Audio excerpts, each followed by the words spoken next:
Good morning, everyone. While David is messing around with his computer, You might be running the whole meeting. I would like to read our land acknowledgement. That works. The TNRD acknowledges that we connect with many First Nation communities across our vast regional district and today are located on the Tecumlets to Secwepemc territory, situated within the unceded ancestral lands of the Secwepemc Nation.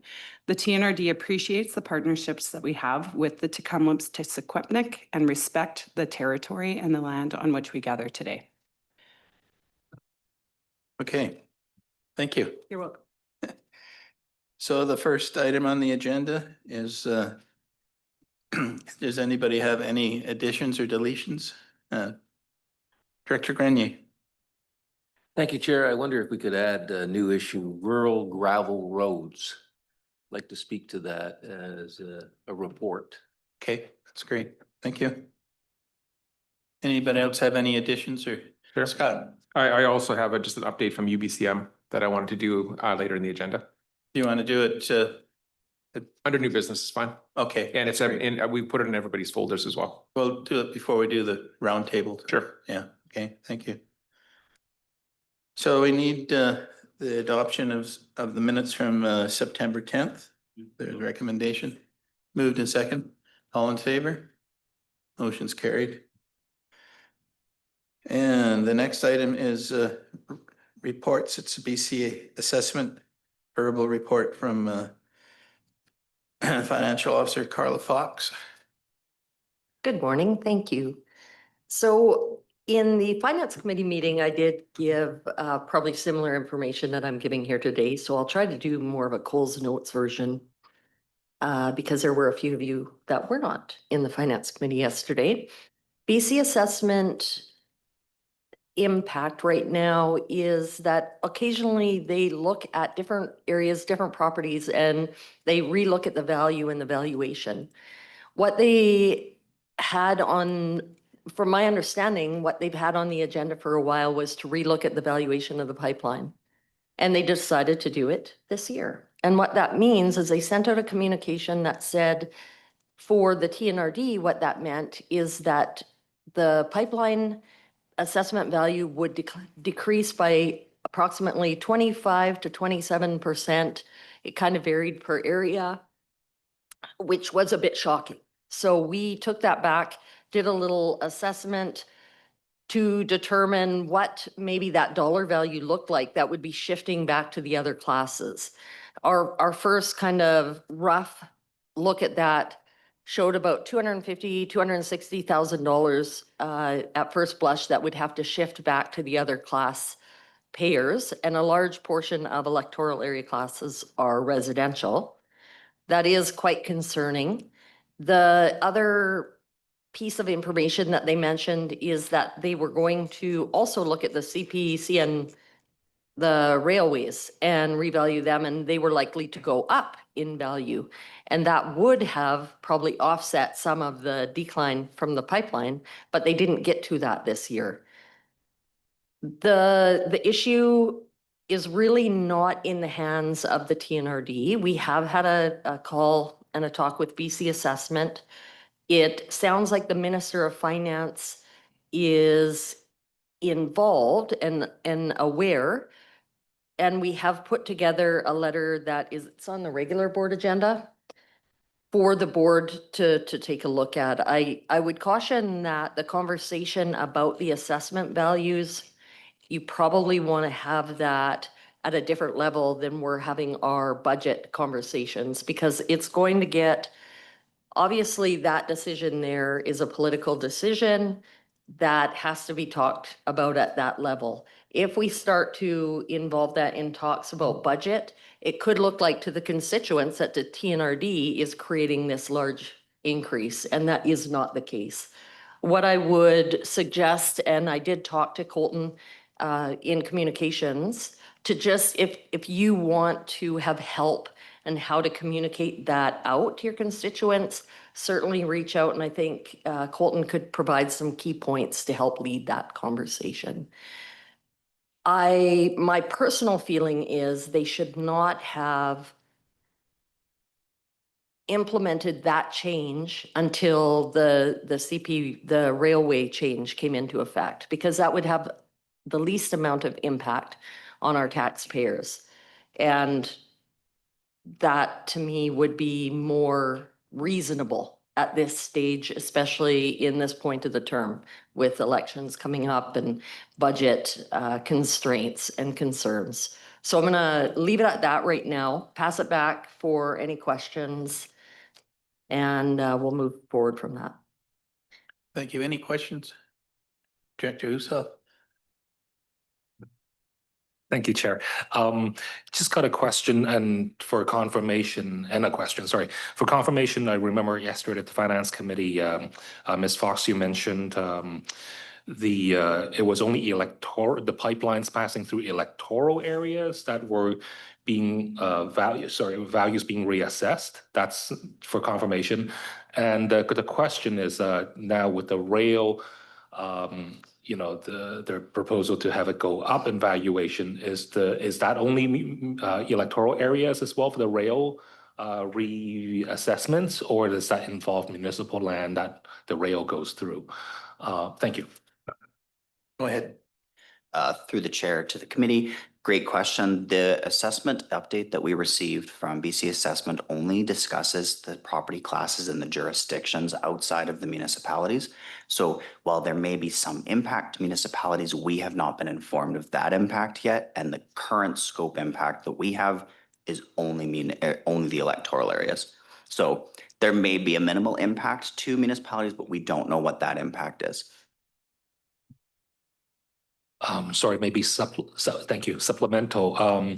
So basically, if I'm understanding correctly, municipal properties where the pipeline goes through could also be, assessed downward, but they just haven't consulted us because we're not the municipality. Thank you. Thank you. Through to the chair, absolutely. Wherever there's a pipeline and it's within that jurisdiction, it will be affected. Same with rail. And what I would caution is we don't actually know if rail valuation would go up and down. They alluded to the railway would likely go up, but we don't actually have any factual information provided to us on that. Director Houghton? I don't know, I asked this question yesterday. I don't know if I should re-ask it again. I'm still not clear on this reclassification of the pipeline corridor assessment. Is it, and I mentioned it at one of my, you get up into that Knutsford country down to Merritt, down to Director Laird's. The pipeline goes through basically a good chunk of deeded land by various ranch land holders. Is it a pipeline that's getting reassessed, or the ground that this pipeline is going through that is leased to the Trans Mountain Pipeline? Is the rancher of the day's land getting reassessed, or Trans Mountain Pipeline? Thank you through the chair. I still don't have an exact answer because it's going to depend on the property. But what I can say is that what BC Assessment looks at is the property values in each different classification. So if the property is classified as utilities, then that would be what got reassessed. So anything that was a pipeline under the utilities classification, they re-looked at. So I don't know the specifics of each property in Knutsford where it goes through, whether it's some sort of lease agreement with the private landowner or so I can't speak to that because that would be individual properties of what the assessment is. And again, I would suggest that maybe you ask that to BC Assessment when they address the board. Austin, you We had can't- some more information to that? Go ahead. Just supplemental to that too, the notification that we received from BC Assessment, the detailed assessment update that we receive in December gives us breakdown of both land and property. This notification that we received, just overall assessment, we have no idea what impact this is to the actual property and what the impact is to the land. It could be either way, so we don't have info on that either, unfortunately. Director Thorpe? It's fine, Chair. Actually, Yusuf asked the question that I was going to ask. Thanks. I just have a question. We discussed this a little bit yesterday, but when you look at the different areas, electoral areas that have a pipeline running through them, each area would have a different impact from the downloading of or decreasing value of the pipeline. So when you look at, for instance, Lee Morris's, I should say, Lee Onsel's, with only 300 community members, you know, I have, I think, 1,800. So the impact for me would be a lot less than Director Onsel's area. Is there any idea of, like, if it was just all across the board, what would be the percentage increase in taxes with it? If we didn't break it down by EA directors' areas? The amount of money that they're saying there. We would have to do further assessment, and we've asked BC Assessment for further detailed information. We did a rough analysis based on the information that we had on hand, which just gave us an amount that would be downloaded to the different classes, but we don't have that yet per area. Yeah, go ahead, Lee. Thank you. I just have a general comment, and this is probably better to make this comment to BC Assessment, but the pipeline just came through. Obviously, we are all aware of this, and it had huge negative impacts on communities. My community is still suffering from that with the tiny house warriors encampment that the government has chosen to do absolutely nothing about.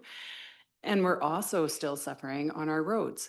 So our roads within the communities of Blue River and Ebola were damaged by all of the heavy industrial traffic, and those roads have not been repaired.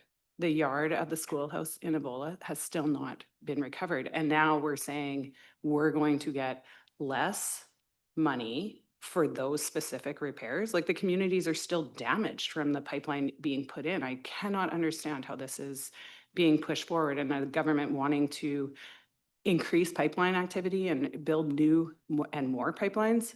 How are these rural communities ever going to accept that when they're left abandoned? So anyway, that's my personal opinion on that, but thank you. Go ahead. I think what we might find with BC Assessment is that there may be a little bit more detached from that. I know that part of their practice is to look at and revalue different properties and industries and areas.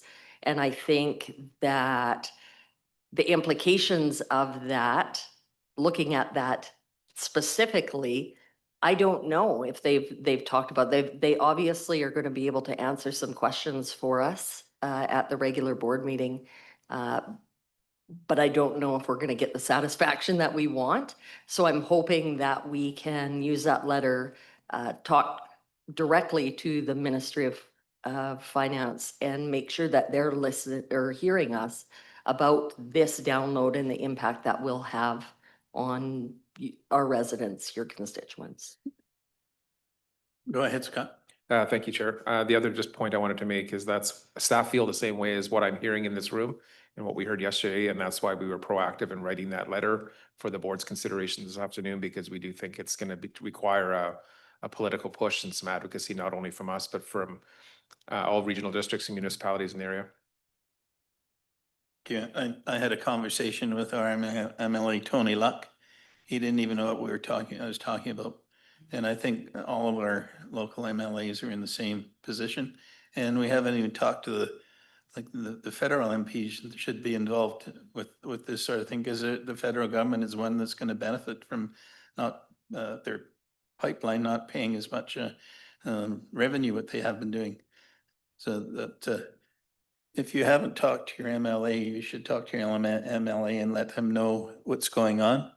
It is going to be a very political discussion, I think. Any other questions?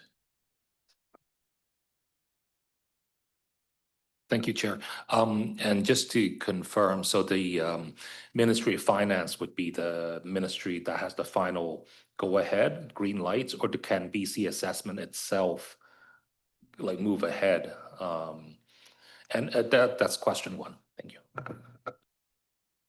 Thank you, Chair. Through to the committee. I think that'll be a better question for BC assessment. I'd be Um, guessing. And the second question maybe to the chair, could we recommend that this topic be added to our advocacy trip by our Chair Roden and Mr. Hilbrand and Mr. Kelly? From what I understand, it's an arm's length from the provincial government. They make their own decisions, and I'm not even sure how the process works, how the BC Finance takes that into consideration. But they are a separate identity to the provincial government. And they've separated that for a reason. So there's supposedly no political impact on how they do the assessments. So I don't think it would, maybe it might be a worthwhile, depending on where it's at. I think we'll have a better idea after our meeting tomorrow, see what sort of answers we get.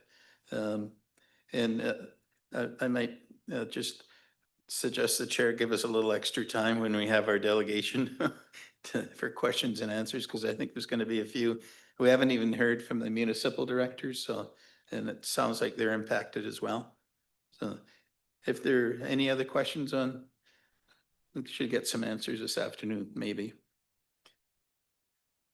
Okay, then the next item is the electoral area budget discussion. CFO Fox. Thank you, Chair. Through to the committee. Again, I'll give you a bit of a Coles Notes version. I did give quite a detailed bit of information yesterday on the expectations going into the budget that we're seeing, or some of the implications. We will have on November the 5th, the budget workshop. But prior to that, we have been holding the one-on-one electoral area director conversations with Mr. Vieira and myself. We're going to take you through some of the menu of services today, but some of the challenges that we're having facing this budget. One of the good news stories is when I talk about overall expenditures for the organization, the overall expenditures have only increased by 147,000. And when I break that down to just the general operating budget, it is $72,000 of an increase on an almost $80 million budget is, I think, pretty great. So we've been able to, as a staff, really control the expenditures. The problem is the tax rate increase that we're going to be looking at is still high. And that is because we have other revenues that we rely on to also pay for services. And those other revenues are made up of many things like user fees, grants, surplus revenue that's carried forward from the previous year, and reserve dollars. We have last year, in discussions and decisions from the board, supplemented operating costs with some large amounts of reserve dollars. And as soon as those reserve dollars start to reduce, right away, there's a direct impact on taxation. We are seeing a small amount of that. Just a reminder, and I want to clarify, I went home last night and I thought, oh my gosh, I need to clarify this. We talked about that $1 million of the community assistance reserve that we have made a decision to give back to the constituents. We did that over 3 years. So there is 1/3 amount of that is reduced and impacting taxation. So it isn't the total million that'll happen phased in over 3 years. But we were using large amounts of reserves for solid waste development services and in a few other little pockets. And we're trying to reduce that slowly over time so the dependency goes down slowly, but that is impacting us. And then the larger impact is the reduction in our surplus revenues that were carried forward. The surplus is really generated from this current year's revenue minus expenses, saying that we taxed a certain amount of money. If we didn't spend that all, we owe it to give it back to the taxpayers. So you have to carry that forward as revenue dollars to use for operating. That directly impacts the amount of taxation. We have made a few strategies where we've reduced expenditures. You know, over the last 2.5 years, we've really been targeting reducing that overall surplus. So we're budgeting with a small contingency of about 10%, and then we come back to the board if we're outside that amount to let you know. There's a fine balance between forcing people to spend or departments or businesses to spend, or just making sure that we're making responsible financial decisions. So we have kind of hit a cusp there where even the auditors are pointing out to us that our variances at the end of the year are really small on such a large budget. And that can create some risk in itself, because we have to be nimble enough within our services to be able to react to different changes in the economy, environment, the service. So we're at a turning point where I think as a staff and as a board, we have done a lot of work to get our services working efficiently, effectively, and at the right dollar amount. We're at a place now where if we can't reduce expenditures further, I mean, really, we've asked staff to reduce. The expenditures are only going up $72,000. We have to look at service levels. And this is when we get into this talk. We haven't done this with you before, really looking at your menu of services. And that's what you're paying for. You're paying for the regional services. You're paying for the services in your area. We're telling you with all of the different impacts on costs, this is what it's costing to deliver that service. The only way to reduce the tax impact now is to make sure that you're getting what you want for the services. Is there service level reductions that you want to look at? I think that's where we are, and that actually lands on a much harder discussion than I think pushing back and saying you need to cut the fluff out of the budget. So I think we're beyond that. That really is where I wanted to leave us. There's a lot of positive. I feel like I've just kind of said a lot of negative things there, but there is a lot of positive in the fact of the work we've done around the expenses. We aren't adding new FTEs. We're looking at restructuring and trying to do more with less. We're looking at an ERP system. We're looking at operational efficiencies. So I think we've done a lot of great things to get to this point. We are seeing the effects and the impacts of these large increases that hit us because of the contracted services in solid waste, the declining revenues in development services. We're seeing a lot of those challenges hit us now because we've done as much as we can as far as supplementing with reserve dollars without creating too much risk for ourselves. So there are the challenges that lie before us right now. And if there's no questions for me, I will turn it over to Mr. Vieira, because he's going to take you through kind of the menu of services that we go through with each of you, just to kind of refresh your minds on what those are and prepare you for our one-on-one meetings. Thank you. I just have a couple of questions. In our reserve fund policy, I think it's mentioned around a 10% reserve for each operating department. I guess until we've run that for a few years, you don't know whether that 10% is the correct number to hold as a reserve for each department. And are a lot of our departments, are they over the 10%? Or are they under the 10%? I guess that's to me, that's why it's so important that when you come down and meet with our finance that we're going down to meet with, those are the type of questions, because each area is different. My area is totally different than anybody else's. So you have to look at those things, especially service areas, and look and see where the reserve funds are for the different services and that we provide. And that's the opportunity I feel that each EA director will have to look at their budget and decide if they're like the service levels, or they want some service levels they want to change. And that's your opportunity. It's very difficult to do it in a big, broad meeting like this. And I really appreciate the opportunity to be able to come and talk to the finance department and get your questions sorted out. And a lot of the times it's just clarifying what you feel is in your budget and whether or not you want to keep it. So that's key in us understanding the budget.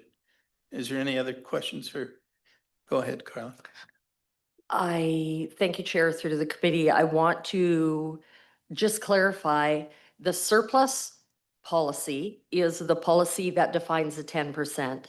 And the difference really between the surplus and reserve is if you envision you have savings in a bank account, and each year you take what you make and you decide what you're going to put away in your saving buckets.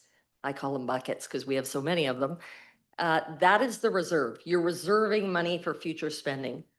The surplus amount is directly related to what's left at the end of the year that you didn't spend.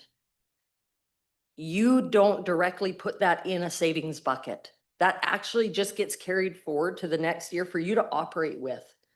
So unless, and we do make determinations within that year, if that surplus is attached to something we want to make sure is in a bucket for future, you could see in a department, I would encourage you when you're looking at the services to say, here's the surplus, what did they do with it? And sometimes you can directly see we may have moved it into a reserve. So you'll see that. It is hard to go through all of that with you guys in the amount of time that we have. So I would encourage you to take a look at that if you're interested. That is an intentional moving of surplus dollars to the reserve, but the surplus itself isn't really considered a reserve because you're not putting that aside to save for the future. Hopefully that clarifies that for you guys.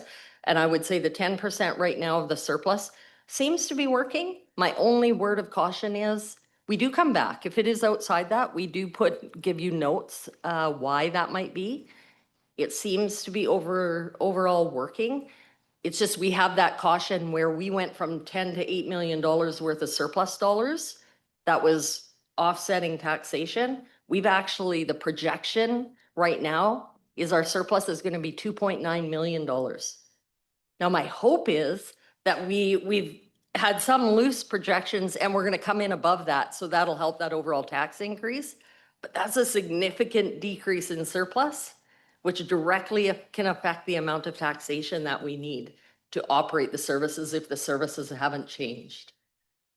So the other piece of this is the reserve policy itself has targets in there that we were supposed to implement to achieve what we want for capital savings and what we want for operational savings.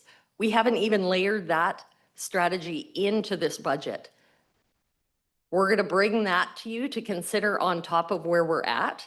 But that is a real challenge at this point with the tax increases that we're looking at and trying to make sure that the board feels confident and comfortable that those are reasonable. So we're trying to find that balance between, okay, this would be perfection. We need to start somewhere. How long is it going to take us to get there? And bring you a little bit of a plan that you can incorporate and feel good about. Because if you think about the capital that we have right now, that we have tons of library facilities, we have other facilities, we have other capital. If we haven't been properly putting money away for their replacement as they're depreciating every year, we have what's called a deficit. Well, as we're working on that long-term asset management planning and really defining what that is, we're able to make better decisions around that. But right now, we're guessing, and our policy is based on what's the best practice. Once we really start to define that asset management plan, we'll give better numbers. So we're not saying, okay, let's just make sure we're putting 2 times our amortization away so that we're considering those investments. And we also look at, do we need, full replacement value? In the fire department, lots of times we get lots of grants, or the library. So sometimes we only need to put 50% away and we'll get grants and other things. So we have a bit of that built in, but not to the level that the policy is trying to guide us towards. That was a really long answer, but I forgot to tell you about that part. Thanks for the long answer. I hope everybody understood it. I followed it.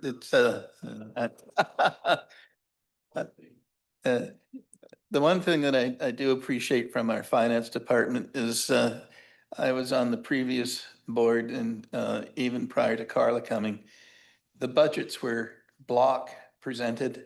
We'd go through and we had no idea, for instance, surpluses and reserves were in the same account.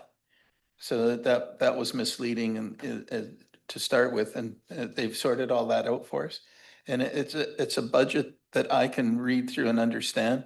The prior they weren't near as well presented, and you didn't have the opportunity to actually target each service in your area to decide if the service level is where you want it, or even if you want to continue with that service. So it's all in front of us now, and it's makes it a lot easier for decision making as far as budget goes.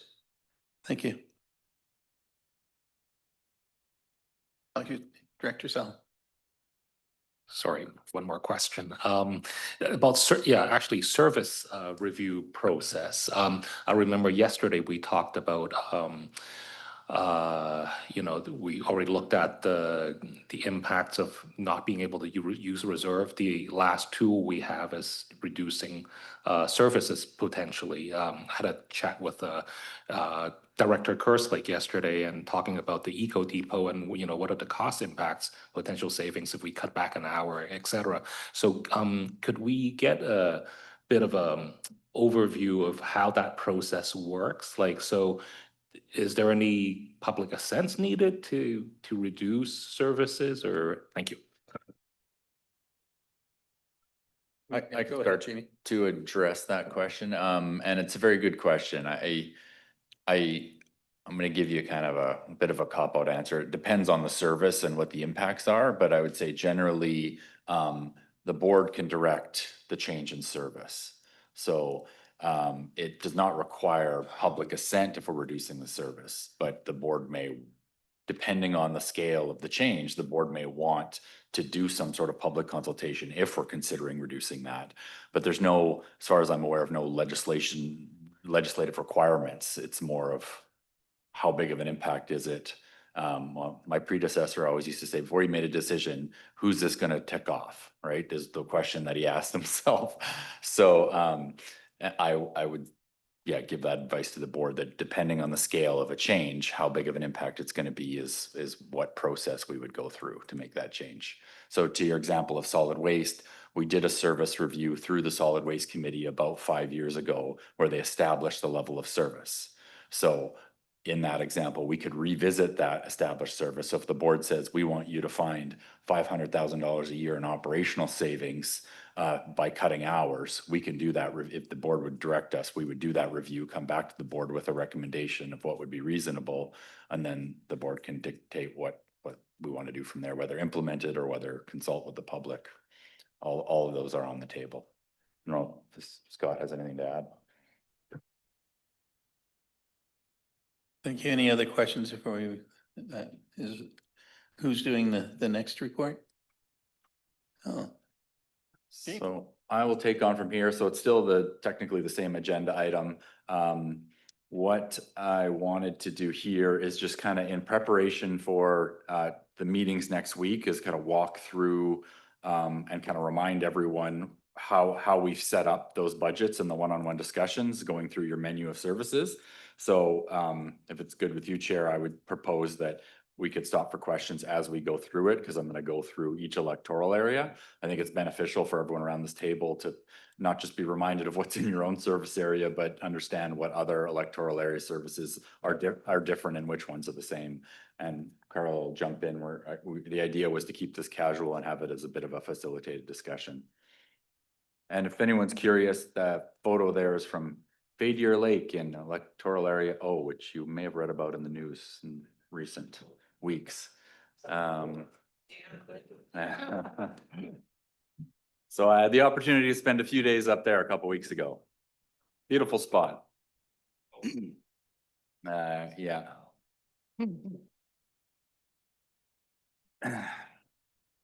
So and it was, I think it was Director Jared Laird who asked about it yesterday. Or maybe it was Director Grenier. The summaries of each electoral area and the tax impacts, we're still working on finalizing those. You should receive them tomorrow ahead of the meetings that are planned for next week, the one-on-one meetings next week. So just to remind you of what that printout's going to look like, it's going to have these 4 different categories in it. So the general services section, and I'll go through what those look like, but the general services under that tab are the services that every single electoral area and every single member municipality participates in. Local area services are ones where they're electoral area wide, at least one electoral area, but there's also other participating areas. So it may be area M and N participate in the same area, so that would fall under that local service category. Or even something like solid waste, where it's all the electoral areas and 10 of the municipalities fall under that local service areas, because it's not under general service, because Kamloops is excluded, so it falls under that local service area. Electoral area services are ones that are electoral area wide as well, but they're specific to one electoral area. So no other municipalities or neighboring EAs contribute to that service. And then drilling down even smaller, specified service areas are those that have a very specific boundary of where a service is provided. It doesn't necessarily need to be just within one EA. Sometimes they overlap electoral area boundaries. And these services are typically smaller areas with less properties included. So things like fire protection areas, utilities, things like that. So these are the general services that you'll see on your printout that everyone, including the municipalities, all contribute to. And I think in almost all cases, definitely with the general service areas, keep in mind that when I say everyone participates, the amount that each area contributes is based on the converted assessment. So I know we've talked about this before. Anything under general services, the biggest contributor is the city of Kamloops. Based on last year's assessment data, was about 63%, and it goes down from there. So I won't spend time on that. These are obviously the focus of some of the budget discussions at the board level. So everyone's involved. The local area services, so you'll see the list in a moment that I'll go through each electoral area, but there's 8 local area services that every electoral area participates in. In some of these, and many of these, there's also municipalities that pay into, but these are the common 8 that you all contribute to. Question on that. So, Yep. for instance, if you didn't want Crime Stoppers in this area, can a EA director's area withdraw from that service or not? Yes, you can, but the mechanism of that, maybe I'll look to Ms. Jeremiah if she has the answer to that. Is she even here? Yeah. She's here. I'm just short. Removal or request to be removed from a service is a little bit more challenging. We do require ministry approval, as ministry approval is required to enter into the service. So there is a rather lengthy process, as well as justifying the rationale as to why an entire electoral area would need to be removed. So there would probably have to be a feasibility study and going through that similar process like we did with electoral and then fire protection.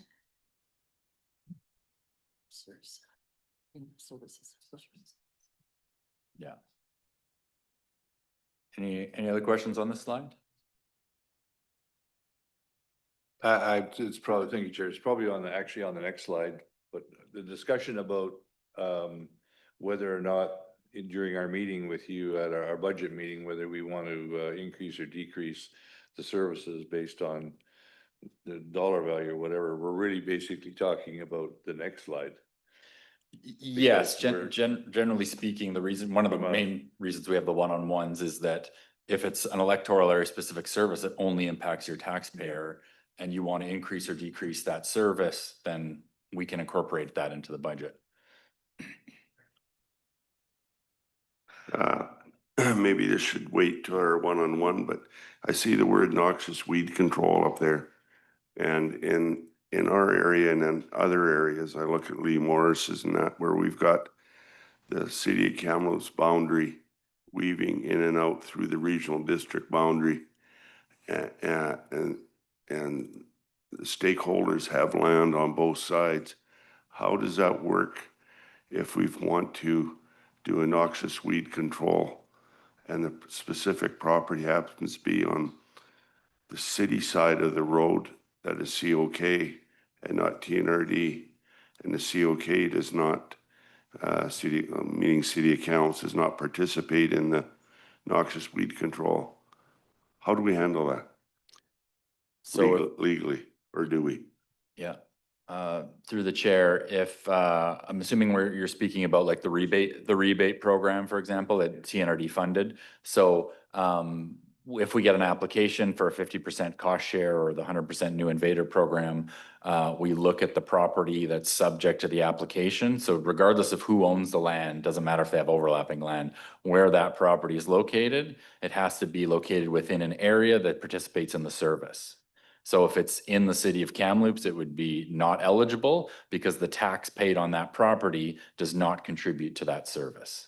The supplemental that what was their reason for leaving, and have we ever thought of asking them to come back in to participate, especially in these boundary areas like West Side, Barnartville, Heffley Creek, Knutsford, that that are in that specific area? Is there any appetite for them to come back to the table and join our program? Great question. So clarity is that none of the municipalities left the noxious weed service. When it was originally established, it was only electoral areas. But because of the comments you're making about 6 or 7 years ago now, we recognized that there was need and could be benefit to municipalities to participating in this service area. So we did quite an extensive process of a proposal that went to all member municipalities. We presented to every single one of their city councils and giving them the option to opt into this service.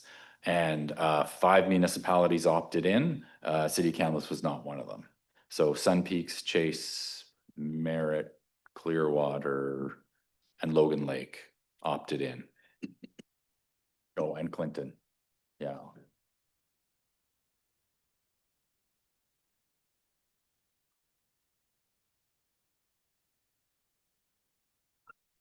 Thank you. Sorry, it likely to those of you who understand the noxious weed program as well as you do go, this is a dumb question, Lee. But so I'm just going to use the example of Lafarge now that we've got our electricity back. In any case, there's an example of an industrial complex essentially does have the noxious weed problem very much impacting acreages adjacent. Where do we come in as the TNRD on that? Any enforcement abilities on that? So on the enforcement side, yeah, we do have a noxious weed bylaw, but the bylaw only applies to areas participating in the service. So Lafarge property is part of the city of Kamloops, so we do not have any authority in terms of enforcement.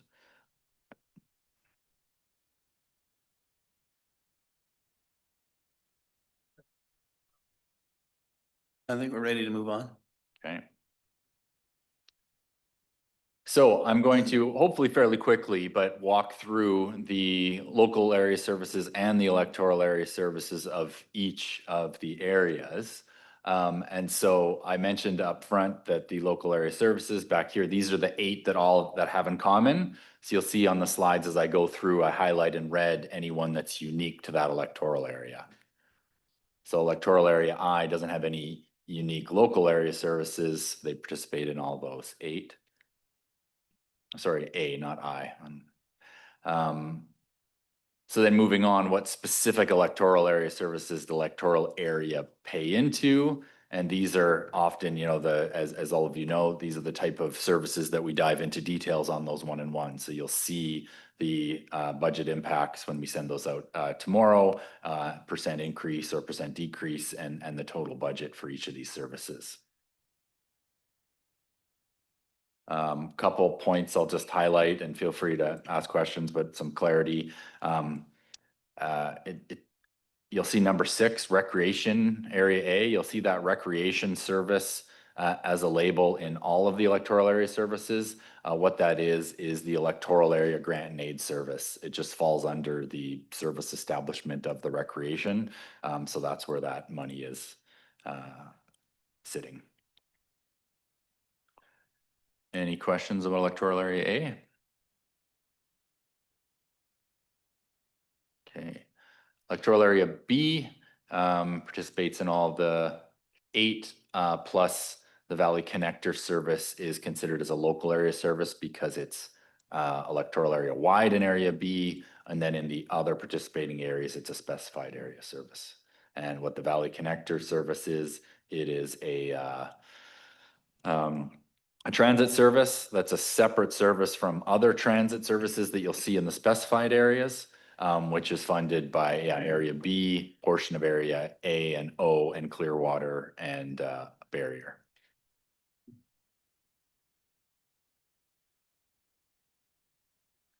And then the electoral area specific services, for Area B are here.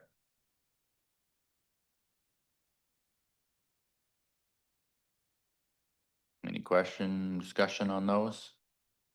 I know it's less interesting when you don't see the budget numbers, but I just thought I'd flash them up and people can, because often people have questions about even what is it, just based on the name, because it's not always intuitive. One thing I'll point out here that you'll notice, which is a bit of a discrepancy between some electoral areas. You'll see some electoral areas have a community halls function that's electoral area wide. Other ones you'll see in a specified service area.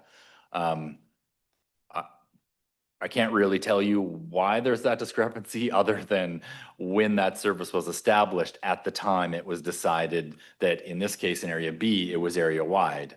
And in other electoral areas, it's a specified area. For example, in the community of Savinaw in electoral area J, it's just the properties within Savinaw that pay towards the contribution to the community hall, not the entire electoral area. And it's not that one way is right or wrong, it's the way the service was created when it was created. And to be blunt, it wasn't always consistent across the region, nor necessarily should it have been, because each electoral area is unique that way. Moving on to Area E, no local services outside of those 8. And they have very limited electoral area services. The only electoral area wide service is just that electoral area grant and aid service. So any additional services they have in their area are specified area services.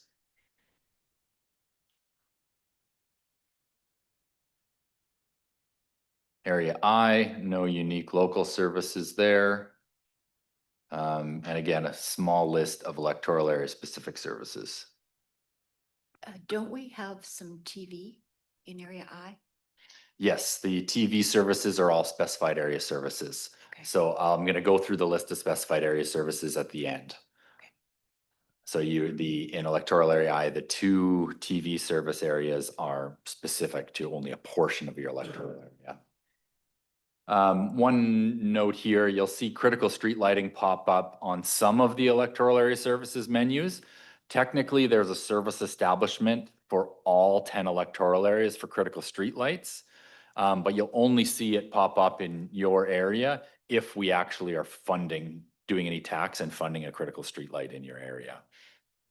And a reminder of the way critical street lights work is that it came about over the last, I think, 7 or 8 years ago, when what happened was there was a number of street lights that the Ministry of Transportation was deciding to, and gave us notice that they were removing because they were not deemed necessary under Ministry of Transportation standards.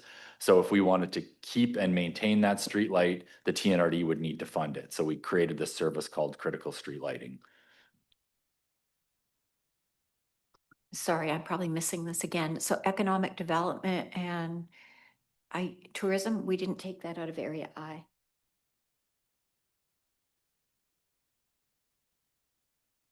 It should Yeah, be good in question. there. I'll have to check that one. That should be on your electoral area list. It should be there, yeah. Yeah. Thanks. Jamie, I have a question on the critical lighting. I know Thompson-Nicola with their local improvement area, when it was originally put in, they took on a lot of the street lighting within their water district area. Is there any other areas in the regional district where the local improvement area actually is looking after lighting? Yes, good question. There's quite a few of those actually, and that's one of the limited services that improvement districts can provide. I'm probably missing some, but off the top of my head, I believe Spence's Bridge as well as Avola both do critical street lighting in their areas, or not critical street, do provide street lighting services. And Blue River. Well, actually, Blue River does, Avola doesn't. TNRD provides it in Avola. Yeah. Blue River Improvement District provides it for Blue River. Thank you.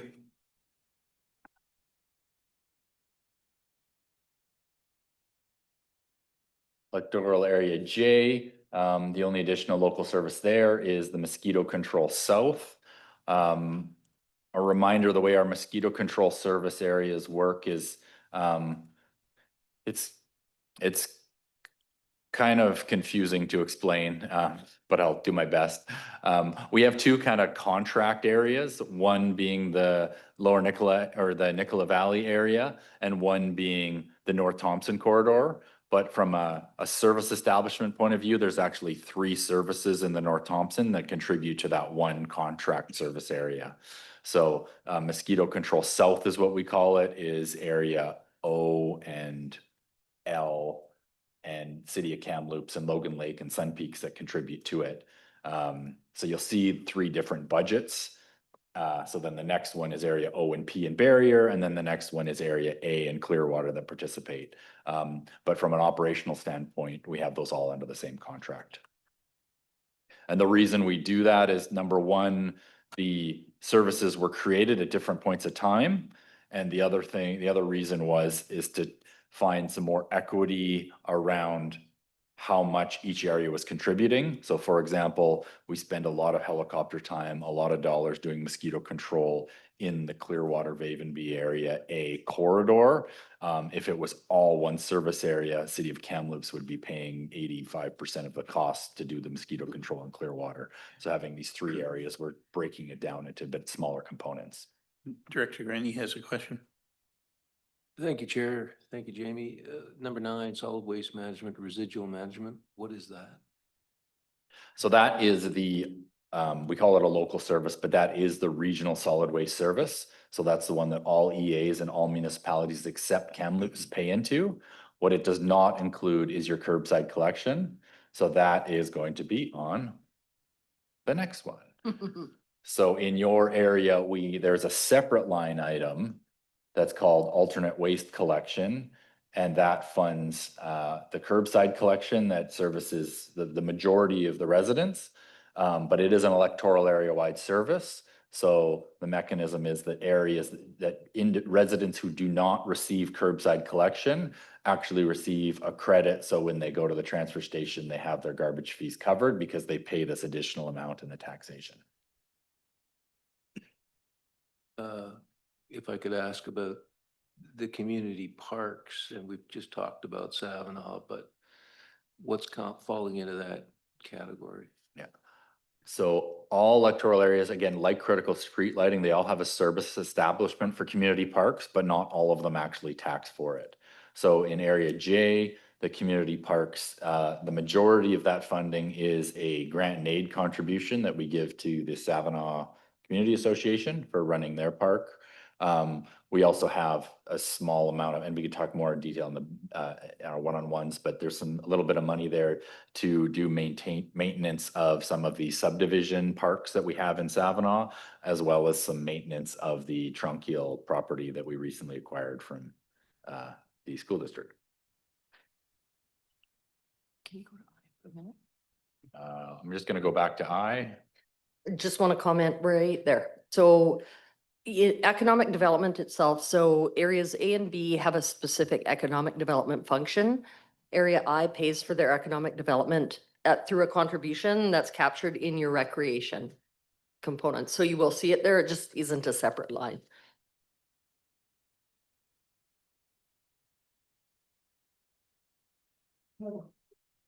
Moving on to area L, the other local services there are cemetery contributions. So both L and P pay into a small grant and aid that is given to the society that runs the Westwold Cemetery, as well as they participate in the Mosquito Control South Service Area.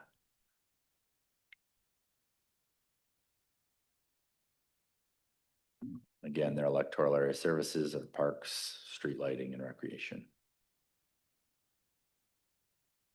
Area M, when I go through this, area M and N actually both contribute to the same additional local service area. So they have, you see aquatic Nicola Valley. So this is a contribution. We collect taxation for area M and N and provide a contribution to the city of Merritt to support in the operation of their aquatic facility. Archives, Nicola Valley, that is the museum. So again, it's a grant and aid contribution, but it's an annual ongoing basis. Taxation from M&N goes towards a grant and aid there. Recreation for area M&N, that is a contribution, two contributions, one to the Chalouse Arena run by Lower Nicola Indian Band, and one to cover or support operating costs for the Merritt Arena. And then they both contribute to a mosquito control service that covers both electoral areas.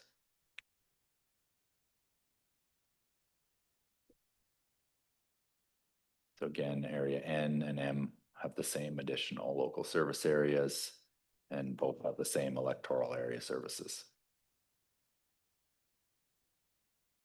Jamie, I've got a question there. Are area M and N the only areas that contribute to like we contribute to the city for their swimming pool? Is there any other areas that actually contribute to recreation directly? Yes, electoral area A contributes to the district of Clearwater for the sportsplex, the arena. There's no other ones that contribute to aquatic center, but that would be the recreation example.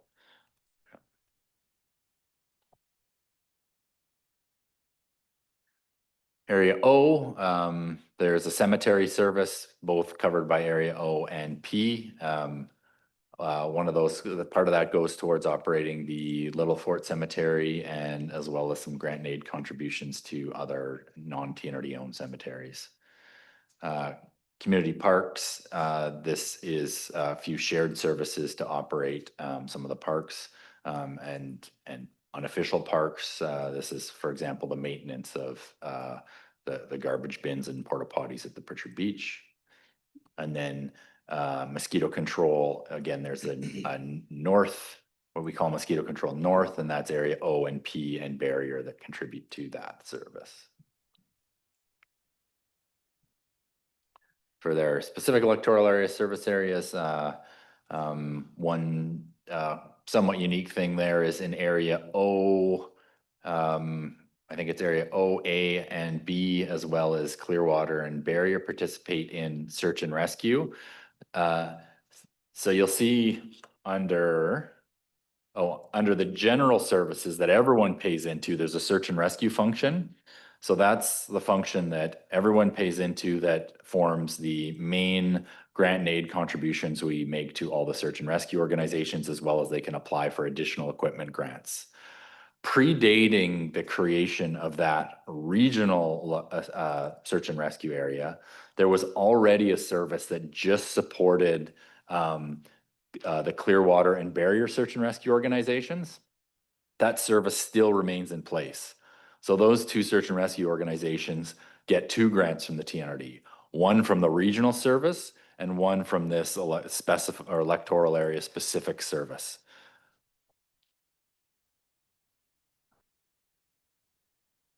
So in other words, yes, you're taxed twice for it, but there's two grants, two separate grants that go into it. Area P doesn't have anything outside of the 8 that everyone else has, and just critical street lighting and the recreation. I'll just leave that up. So this is the specified service areas. I didn't break it down by electoral area. As I said, some of them overlap different electoral areas. Some of them are very small areas. Some of them are very large areas that include most of the electoral area, but not the entire thing. So it ends up in a specified service area. What's not included here before someone puts in their hand is the fire protection, fire departments and the utilities, which I have on other slides. But these are the hodgepodge of kind of random different services that over the years that residents have wanted and the board's approved, and these services have been created.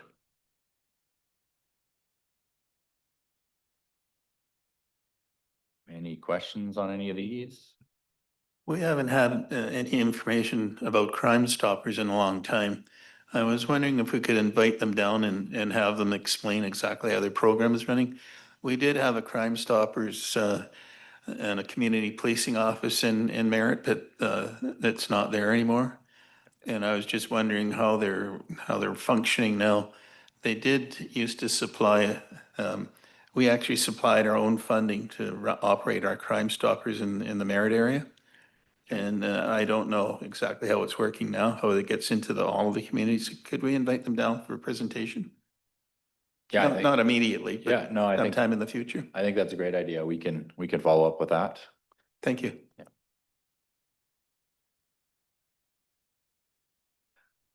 Any other question on this specified service area list? Any surprises?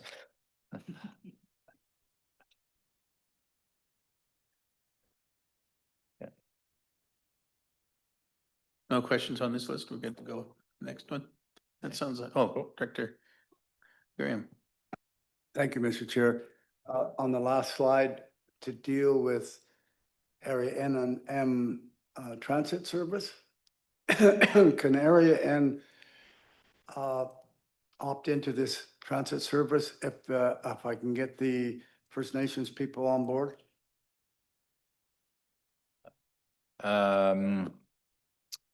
Yeah, I think that'll be a discussion we have to take offline. I mean, the First Nation wouldn't contribute through a taxation. That would have to be a service agreement. But that would be an opportunity if the process would be then to expand the service area to include Area N. So if Area N is joining a service, then that would be a public assent process to have them join the service. Thank you.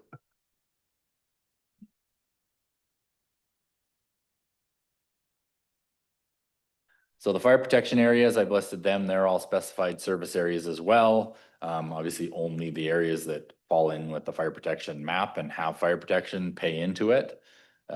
They're all different shapes and sizes, as you know, and there's 16 of them in total. So 9 of these are TNRD run fire departments. The other service areas, we collect taxation and then enter into a contract with the municipality to expand fire protection to TNRD properties. So it's somewhat misleading when you just read the title. For example, fire protection barrier, we contract with barrier. It's actually the TNRD properties outside the district of barrier boundaries that pay into that, and then we contract with barrier.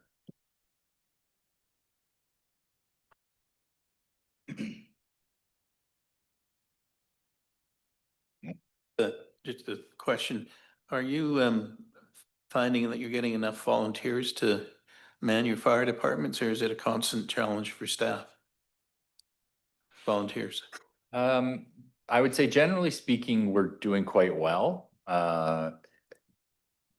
Each of your fire departments is very unique in terms of the demographics of the community. So in some areas, yeah, we're struggling with, volunteer firefighters kind of aging out.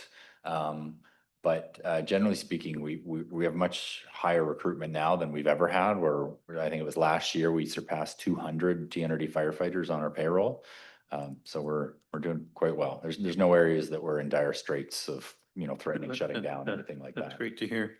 I know the city of Merritt is occasionally advertising for new volunteers, but they run with I think it's around 30 to 35 members for their volunteer fire department. Yeah. So that's onerous when you look at that, but they seem to be managing as well. And also, I think the timeout is, I think at 55, I think might be the retirement age. And I don't know if that's regulated by WCB or who regulates the retirement age for volunteer firemen.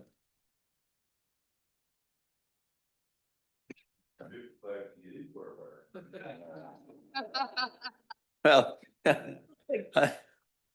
I was in our fire department for 3 years, and the age I am now, I won't volunteer to be in the fire department anywhere. Director Hooton, Houghton, pardon me. You'll get it right yet. You got one more year left, Dave. Have one slip up, Doug. I'm doing pretty good. Question about fire departments. Earlier on in the year, I raised a question and you mentioned that you were in consultation with some of the neighboring municipalities on expanding some of the fire protection in the non-covered parts of our regional district electoral areas. And I'll just pick on one. You and I have discussed, Jamie, is a rural part of Knutsford where it borders city accounts. You said that you're in consultation with the COK and others on possibly, creating an expanded service area. Can you just give an update of where we're at on it? Sure. So what we did earlier this year was a tabletop exercise where we looked at our existing agreements with the municipalities and what those boundaries were and potential areas for expansion. And when I say potential, this is just from a tabletop point of view. We hadn't done it in a long time, looking at, okay, well, where have new homes been built? Is there areas that would make sense? And is there areas that maybe the municipality hasn't considered expanding to, but would be interested in? So we did that tabletop exercise, sent all those maps out to the fire chiefs and municipalities earlier this year. Have had some follow-up discussions there around kind of the operational feasibility. And that's kind of where we're at, sort of the ball's more or less in their court, because we can't force municipalities to expand their boundary, but we've provided them with the mapping data that shows that potentially these areas could be protected, but it's up to them to sort of ground truth whether they could provide that protection or not. And if they could, then we could walk down the road of basically would go back to electoral area directors to do a bit of the door knocking to find out if there's even interest in that service.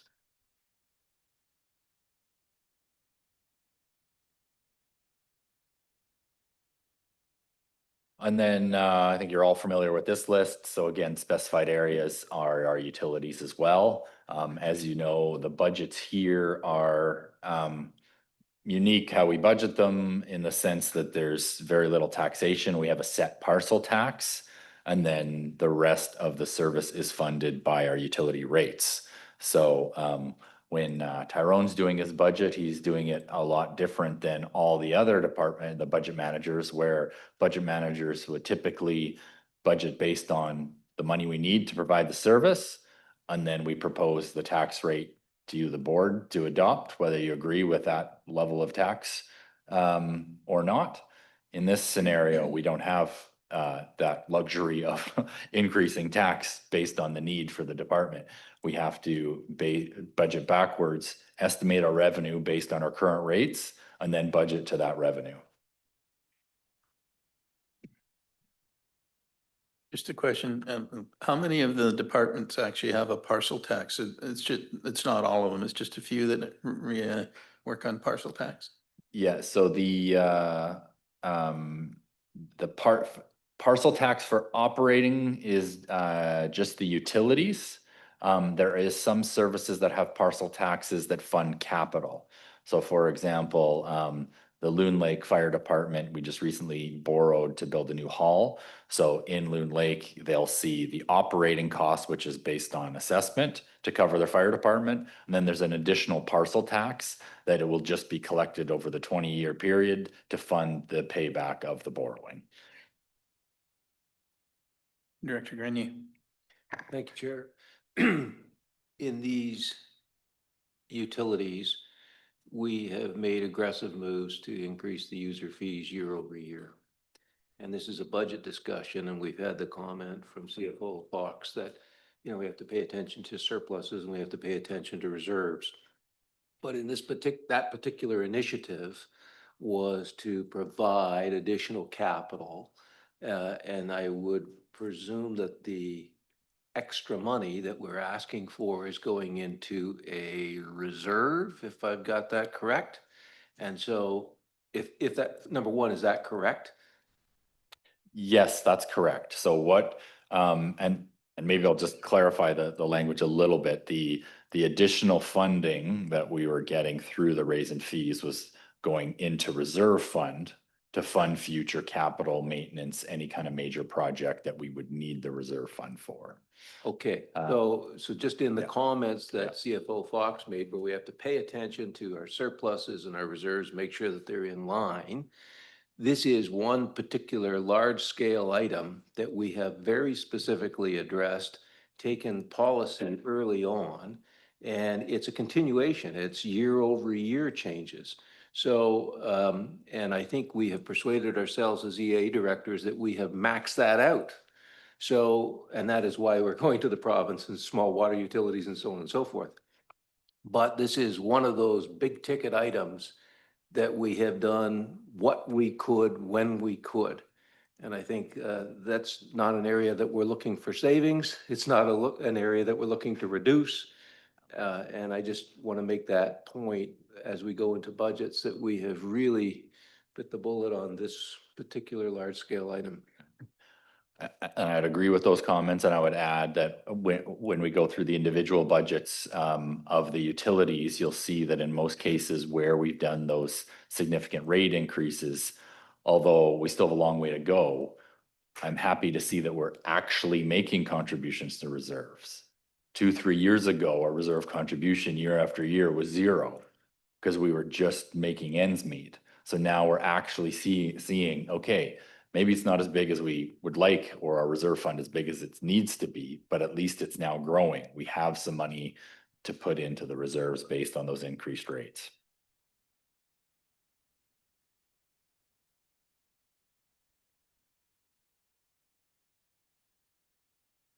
I have a question. We had area M and N with an OCP this year, and I think there was 2 other areas. I know when I was with the city, we hired I think it was Urban Systems used to come and do our OCPs, and it was quite expensive. So I was just maybe asking Alex, what do our OCPs cost when we do them? And I think we have considerable savings with doing it in-house. Thank you. Through the chair, thanks for the question. We do have some project funding in the planning budget each year. And yes, we do save considerably by doing it in-house. For these 2 projects, we also had provincial funding that we received. So these 2 projects will actually be paid for pretty much entirely by the provincial grant that we received. And yes, in comparison to a consultant, it's an OCP per project is about 150,000 currently. So we're doing much less by using in-house talent. So. Ours are considerably less. Director Grenier. Thank you, Chair. So we've gone through this review, and again, CFO Fox talked about pay attention to your reserves and your surpluses. And in the big ticket items, solid waste management looms large. And most of you, but not all of you, were at the meeting, solid waste meeting yesterday, where there is particular savings that have been identified by staff by sending solid waste to different depots. And in fact, there was $108,000 of savings in just that one exercise. And in the context of big numbers, big savings, paying attention, I think that we're doing that, and that there's the opportunity as we move forward. It seems to me there's the opportunity that those savings might even potentially increase if we can satisfy ourselves that we might be getting benefits from sending even more waste to other locations. And it's something that staff have been asked to go back and look at sort of as their day-to-day thing, and they're alive to that. So if our task is to find, to responsibly address surplus and reserves, in that particular case, we're taking steps to that. And I don't know if there's more to do. We bought B trains. We got commitments to do other B trains. We're finding efficiencies. But when our task is to respond to CFO Fox on surplus and reserve, I think that there seems to be great strides being made on that for solid waste too. I wonder, Mr. Vieira, if there's any other comments that you might have in terms of savings or other things on the horizon that we should be aware of. Tough question.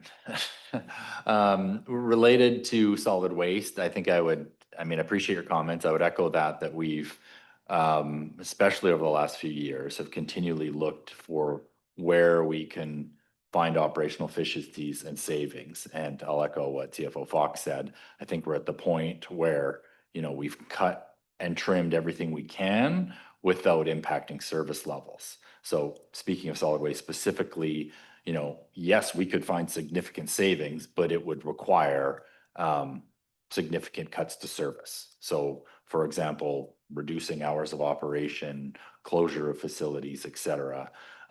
That type of thing would be the next step if we wanted to see significant savings. Or I guess one other thing related to service are removing the types of service. So, for example, yard waste at facilities is a huge cost of grinding and processing of that wood waste. I think it's important service, and I wouldn't recommend eliminating it, but that's a huge cost. If we eliminated that service from all the transfer stations, we would reduce that cost of a few $100,000 a year of doing chipping and processing of our brush and branches. Just supplementary to that, specifically with respect to the reserve. What is it that you would comment on about solid waste reserve?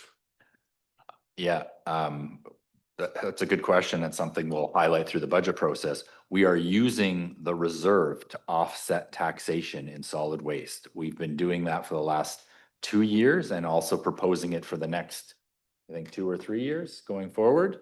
So we are tapping into that reserve and reducing it to try reduce the tax impact, which isn't something that that is generally recommended. We were in a bit of a unique situation that reserve was quite large in solid waste. So we're using it to offset taxation, but that's not a sustainable model. And that there was an operational reserve and a capital reserve. Correct. And so correctly, we are using operational reserves for operational costs. And the question is capital reserves being used or not? Yeah, capital reserves are being used to fulfill the capital plan, and operating reserves are currently being drawn down to cover, to reduce taxation. So I'll let CFO Fox speak to the specifics, probably the numbers that we're proposing in this year's budget. Yeah, thank you, Jamie, and Chair through to the committee. The solid waste reserve, although high, between the two amounts when it was operating with capital and operating together, we used to tax for the capital at the same time, and tax rates would kind of fluctuate. The new strategy that we putting the capital separate, really allows us to control the tax rate that's being charged by solid waste and keep it more regulated. The problem that I find is that I think the number is a bit misleading. If we were to think about the landfill, so asset retirement obligation, and Mario, our auditor, talked to us last year about the landfill closure costs that we're supposed to have. So we have a liability just for landfill closure of $22 million. We do not have a reserve set aside for landfill closure per se. We have a very small amount in landfill closure reserve. So I would caution that the amount in the reserve when I started was $10 million. By 2030, we're looking at close to $2.9 million in that reserve. That is to invest into our future capital and all our current capital. So to me, and at the beginning of this conversation, I kind of talked about the deficit that we have. So we have a long-term asset management plan that brings in new capital, and we fund that, and we're properly trying to invest into that replacement. We haven't for many, many years properly invested into the replacement of our current assets, which creates a deficit. It's hard for me to give a recommendation on where that number should sit because we don't have a fully functioning asset management plan to identify the total deficit that we have on our current assets. But we're doing our best to try and identify that. So we're trying to keep that balance reasonable by the end of 2030. So we don't leave a legacy of we drained our highest department's capital costs, our reserve balance to zero. So it's a bit of a numbers game, and it's a bit of using, again, best practice with what we know to make sure we're still acting responsibly without all the information that we have. So I know that was more than you were asking for. We were at $10 million. We will be at $7.2 million. We are drawing on that reserve for capital, and we are drawing on the other reserve in solid waste operating to draw that down as well, to supplement the operating costs. That one there was starting at 2.2 million, and that is being drawn down to 2030. There's about 1.4 million in there. So we've kept those separately, but arguably I would say that having a $22 million liability for solid waste closure and the unknown deficit, we're sitting reasonably for where we need to be right now. Just one last thing Yes. on the closure issue. So if the deficit of the reserve is attributable to closure, there's a fair bit of flexibility in assessing how much we would care to charge our taxpayers next year for a closure that's going to take place 20 or 30 years from now. And we would want to use pretty reasonable discretion to say, in the context of our economic environment generally, maybe this next coming year might not be the year that we so much worry about closure as compared to our constituents' general taxation situation. I'm picking on one particular aspect of the reserve, but it seems to me with the surplus and reserve policies that we've put in place, we seem to be within the parameters, the expectations, and the use of the reserves properly. Like there's no improper use of surpluses and there's no improper use of reserves. Is that a fair comment? Yeah, thank you, Chair, through to the committee. Correct. There is no improper use. And what I would say right now, the landfill closure liability is just that. Right now, it's just a liability on the books that says this is what it would cost. We do not have a plan in place, and we have not brought anything forward to the board to invest into a reserve to build up that reserve at this point to cover those liability costs. That's something for us to look at in the future. But what I would say, financially, I look at that from my perspective and my professional training. I go, okay, we have this liability. We actually have a really good debt ratio. We could, if we had to address this issue, borrow, if that was something that we were imminently faced with. And it's not going to be 22 million all at once. I'd say it projects out to 40 million out in many, many future years. So we've kind of made that a non-priority for this board at this time. But it's good to be aware that that's there. I just have a question. Does the closures come under asset management? So when you do your asset management plan and you get the completed on the solid waste, would that be included in your overall cost of doing that? That would probably give you a really good idea once you get the assessment done, exactly the amount of funds that you do require. And do we actually have a timeline on which dumps are going to expire and possible timelines? Because that would also go in probably part of the asset management plan. Absolutely. That, Chair, through the committee, that is a large part of the asset management plan. And as Director Grenier was talking, some of our successes, under the public sector accounting boards and the new standard, you have to have detailed information. So every few years, we actually have a consultant provide us detail. And I'll let Austin just talk to it very briefly, but we have a huge amount of detail as far as that is concerned. Through the chair to the committee. So what happens every couple of years, I think it's every 5, we get a very extensive detailed report by landfill. And what they do is they break the landfill down into each phase, and each phase has an expected lifetime. And then we take that, we work with our auditors, and we actually break down our expected cost for every single year after closure that we're gonna have to put towards that. Stuff like post landfill monitoring, there's like a little bit of cleanup that you do. You have to bring in an assessment every couple of years.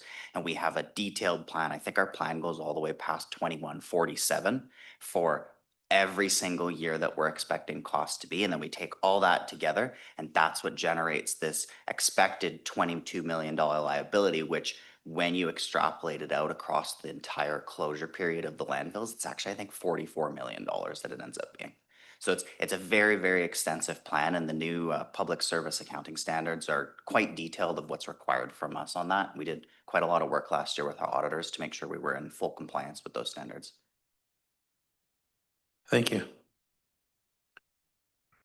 Does anybody have any other questions around our budget discussion?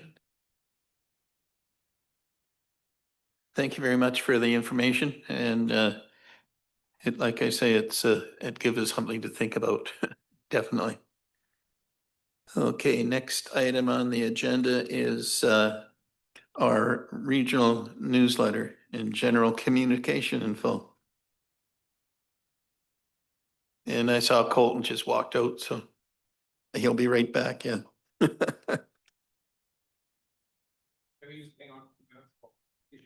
Sure, we could, is the PC municipal debriefing, UBCM, is that a long report, or are we just, okay, thank you.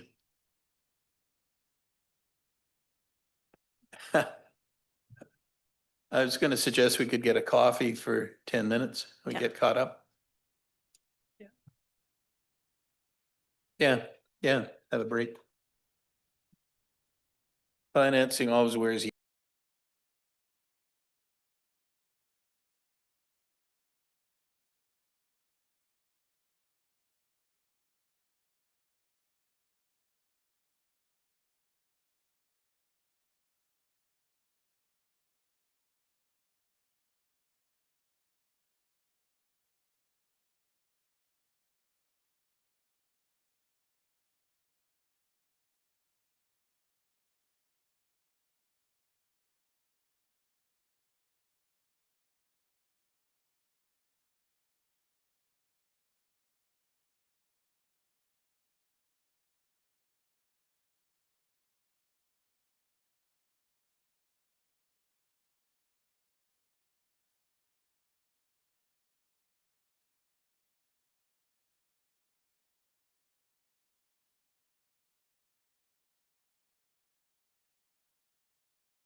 I think Colton's gonna come and talk to us about his newsletter. Looks really good. To me, anyway.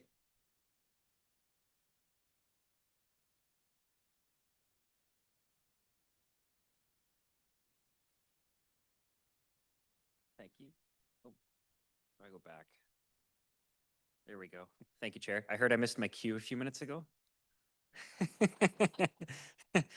And then I made the You mistake. managed to get us a coffee break.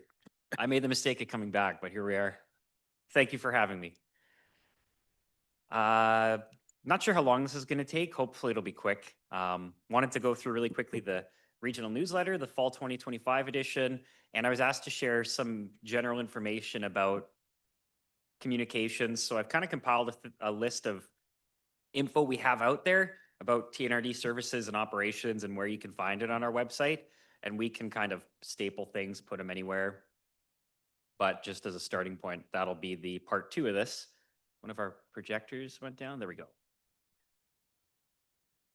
So I handed each of you the fall 2025 regional newsletter that we just finished up yesterday.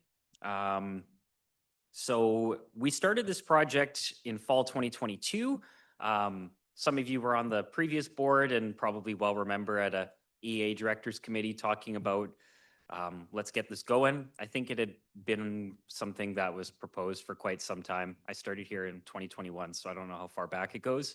But yeah, so we started that 3 years ago. We've been doing it twice per year since then, mailing it and making it available online. It's a costly project because of the printing and mailing, because we try to send it to every rural address that we can. And so usually that's about 16,500, 17,000 copies that we're physically mailing. And one of the main purposes is to reach residents with TNRD information who wouldn't access this otherwise. It's a complementary means to things we put out there that are typically digital, online, social media, and email.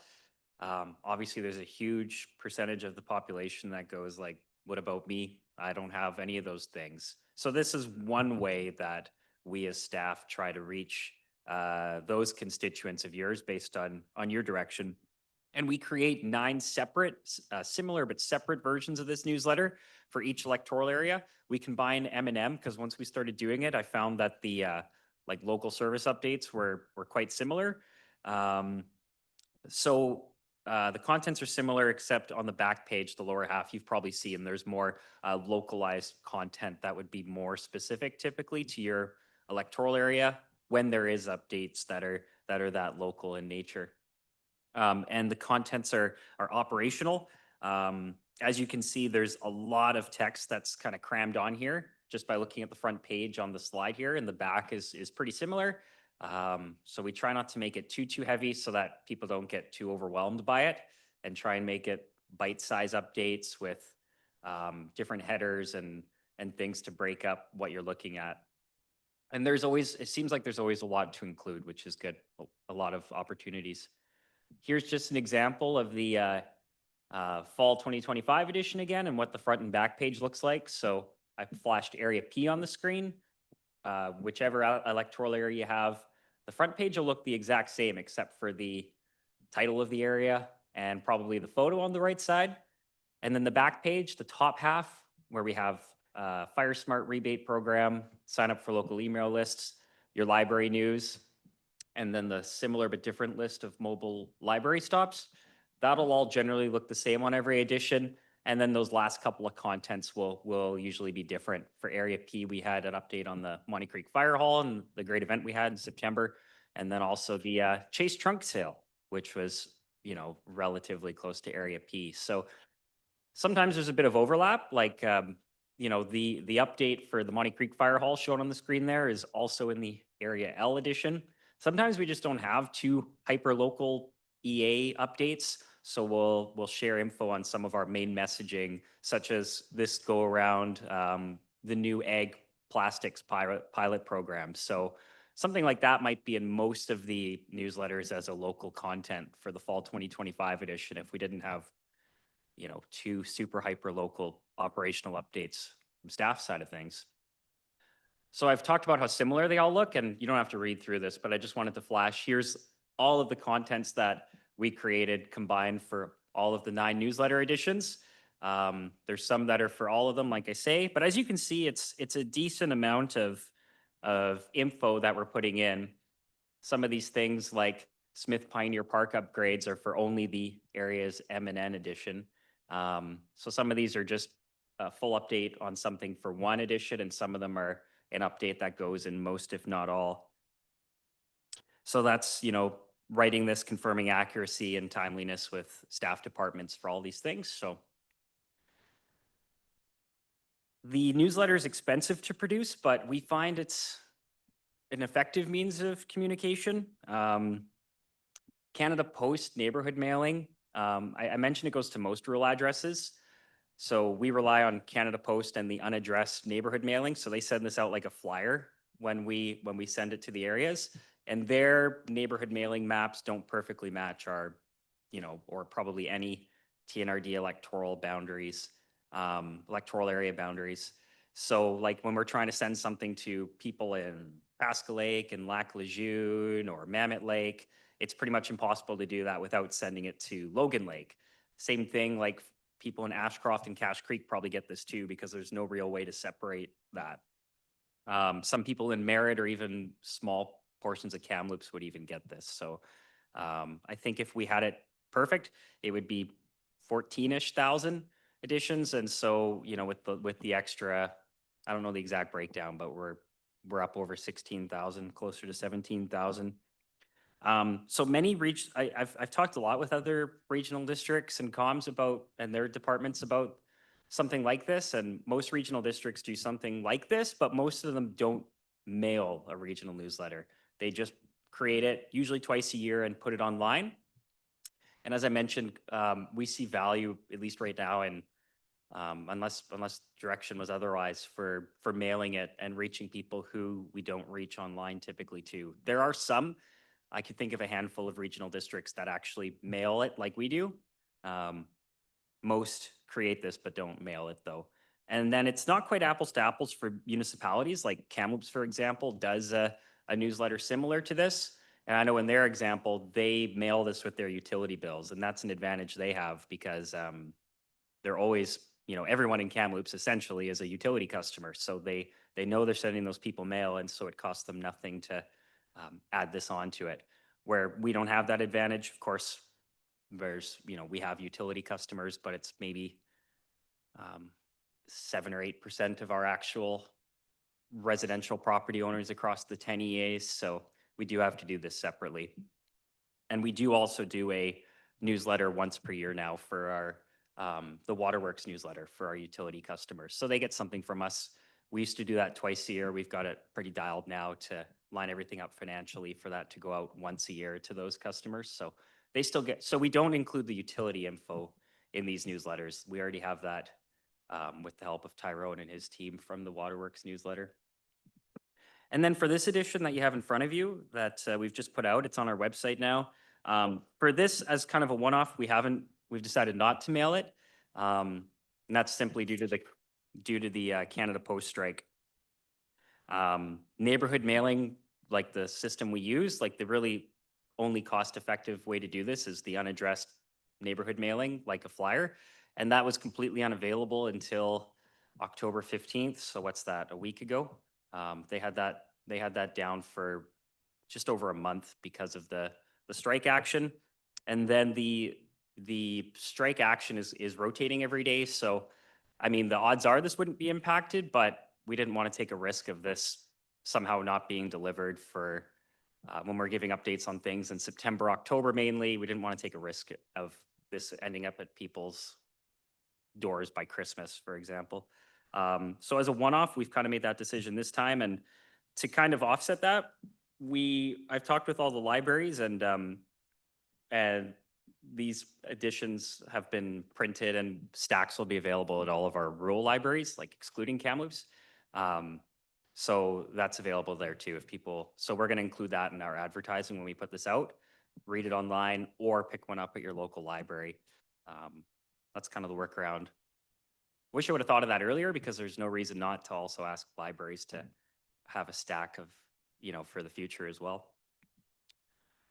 That was all I had in this section on the newsletters. So if anyone had any questions, happy to help. I have a question. Okay, we'll let Jill start because she hasn't talked all day, so.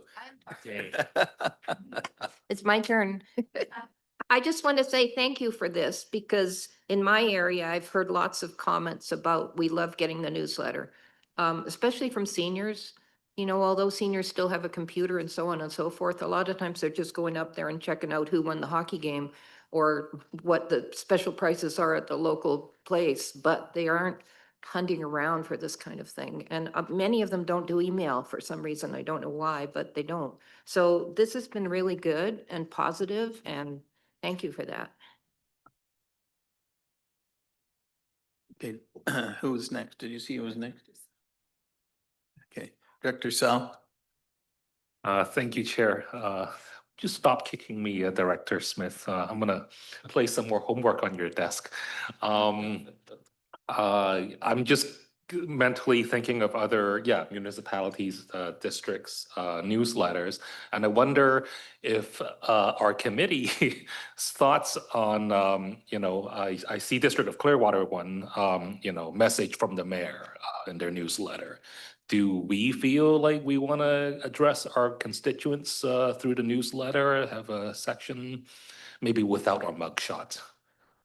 Just listening to how the mail out goes, you might be welcoming people in Logan Lake or somewhere outside your, if we do the mail out, because we don't have the ability to put it specifically into your area. So I'm not sure. That's just what I can see is if you put your name on it, I guess it really doesn't matter, but it'll get to most of your residents. And I don't, yeah, go ahead. If you have response to that, I think that's actually a really good idea to be able, as the electoral area director for B, in the spot where there's the picture, I wouldn't mind having a message to my constituents saying, this is my message to you, and, or thanks, or however that is. I really like the idea. Is that something we could do, Corbin? Or is that a hard item to add?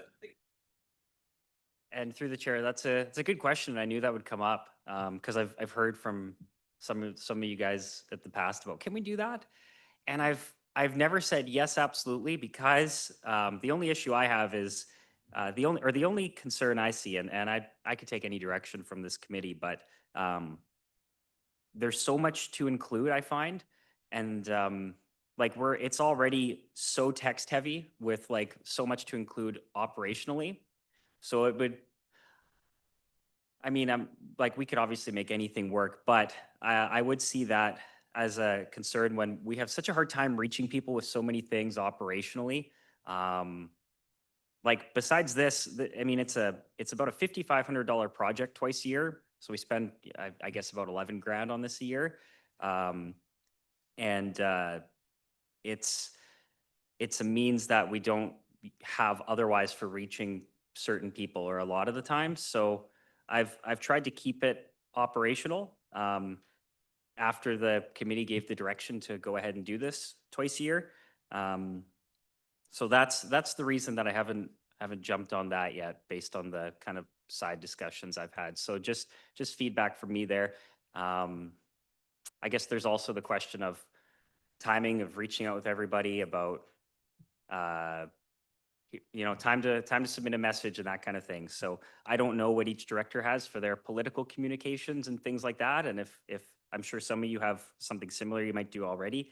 But yeah, that's been the reason to date, from like a staff perspective, of why when we've built this, we've kept everything operational. Is just the amount in there and trying to cram it all in and make sure people see it.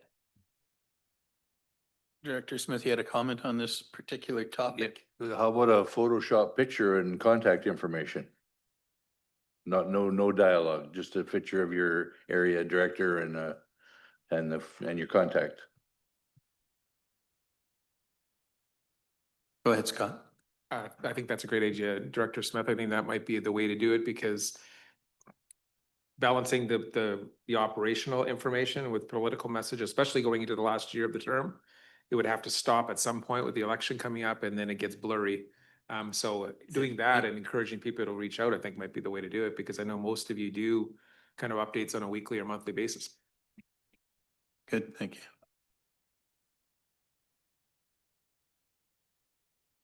Dr. Houghton, you had a, Thanks, Colton. I think this is very well done newsletter. And like you say, it's very specific to each area. Like that's a beautiful photo. I believe that's either Stump Lake or Frolic Cattle Company.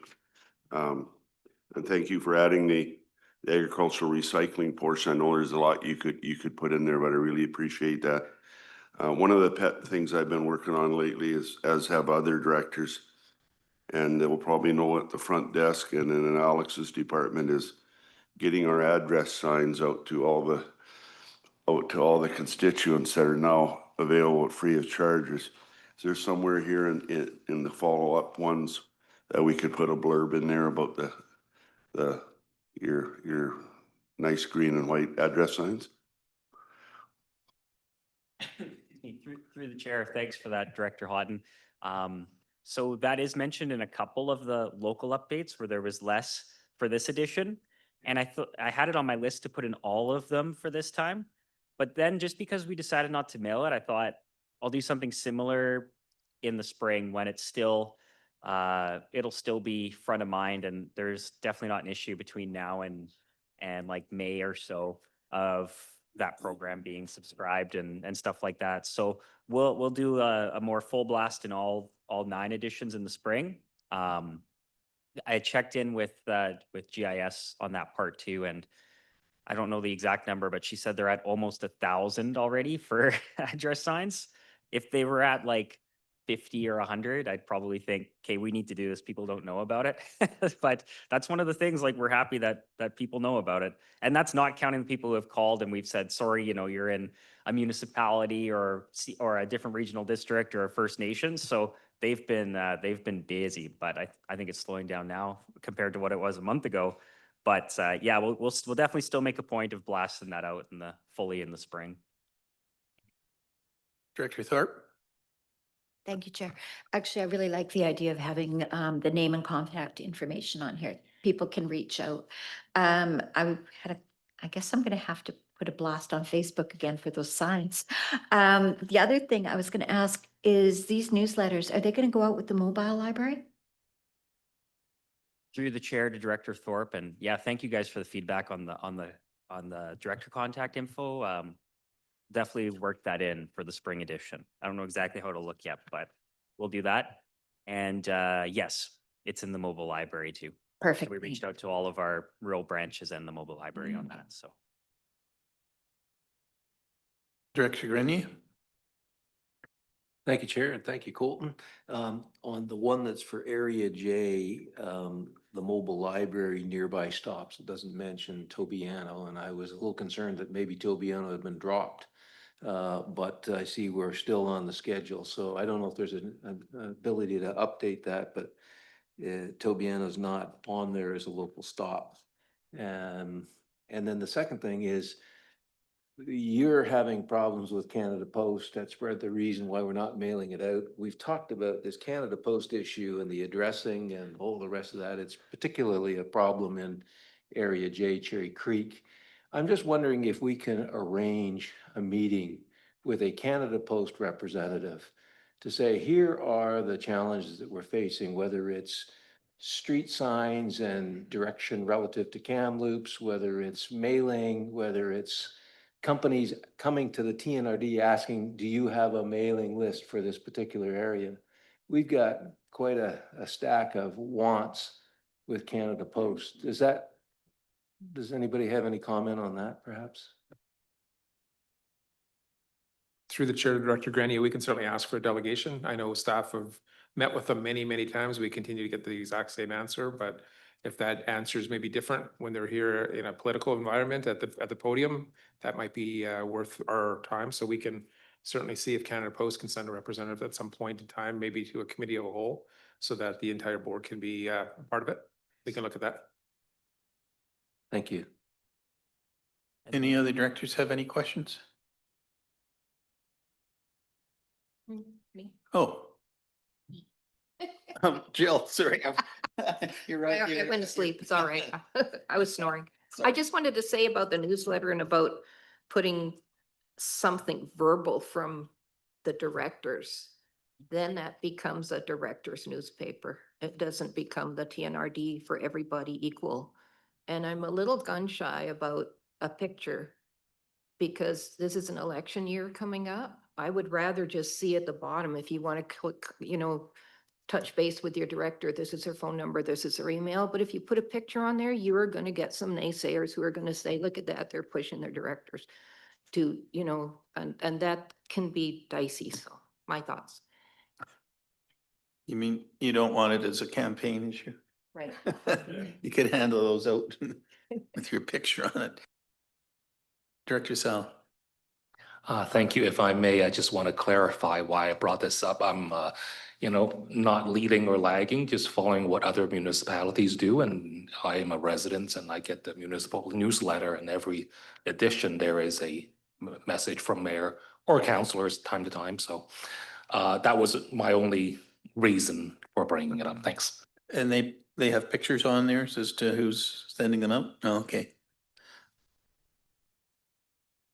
Director Morris. Thank you. Such a small item, but it's at the very bottom of the trunk sale event. But it's kind of what I wanted to just to highlight is this disposable credit for nonprofits organizations. If you didn't catch that, that's a nice addition in general that I probably would have scanned right over, but I can imagine there are a lot of nonprofit organizations that would appreciate that. So nice addition, whoever thought of that one. Thank you. Any other questions for Colton before we move on? Great. Thanks, Colton. Looks great. And just thank you, Chair, and just through the chair to Director Grenier, you mentioned the Tobiano stop. So I'll double check that. Usually, if we've mailed it, it's like, oh no, it's scripture, we can't make changes. But with the advantage of this being digital for what we have on our website, I could actually take that down and put it back up. Like I'll check into that. I've made a typo once before that went out that I can remember on, I think it was like 70-mile Eco Depot hours, and oh no, but this one, that one's like a typo that's not a typo because you don't know what's not there sometimes, right? But so thank you for catching that. Go ahead. Thanks. No, regarding the disposal credit for nonprofits, credit where it's due, that was Mr. Vieira back before he was general manager of everything that everyone else doesn't want to do or can't do.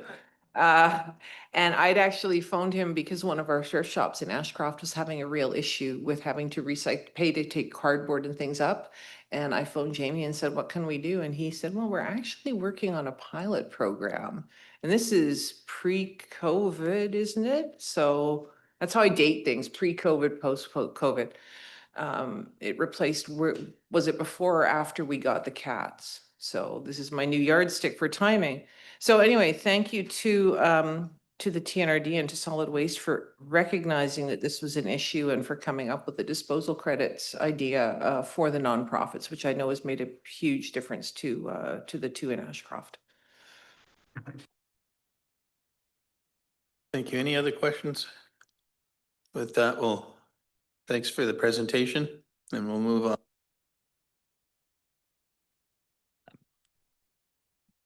Mic on again. Union of Bidders come UBCM debriefing. We're first this one yet. We're not quite done yet. There's Oh, four slides. sorry. I thought we were. I'm actually only halfway done. So that kind of, it's a good thing I missed the call earlier and we took a break. But I'll fly through this. I mentioned off the top, so these are, I just wanted to share some of our communications we have out there and where you can find it, because our website is the hub where we have everything and we can kind of blast and disperse consistent messaging from there. So I try and have everything on our website. We're adding things all the time. I think we have 291 pages on our website now, which is a lot, I think.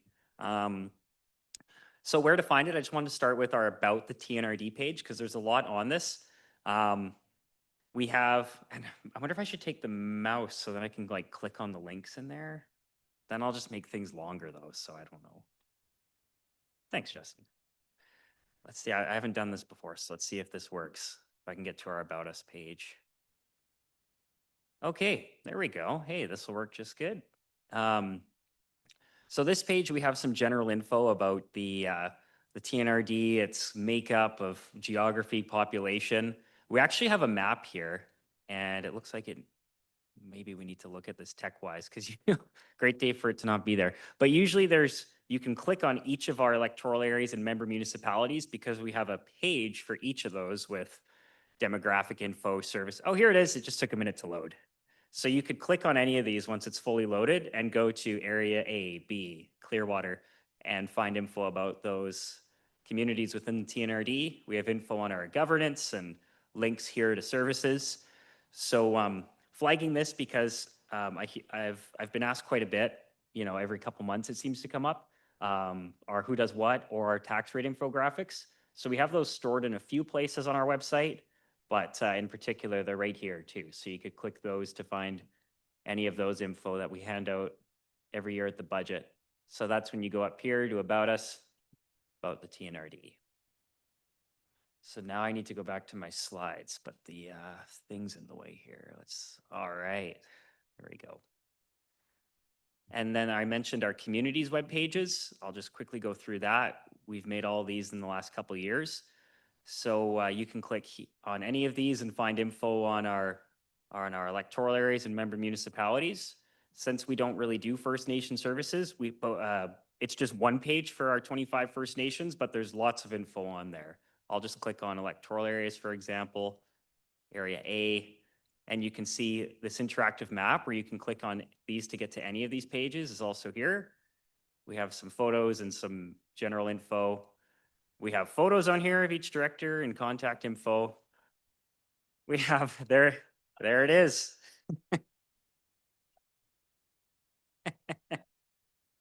And we have the tax rate infographics embedded on each of these pages too.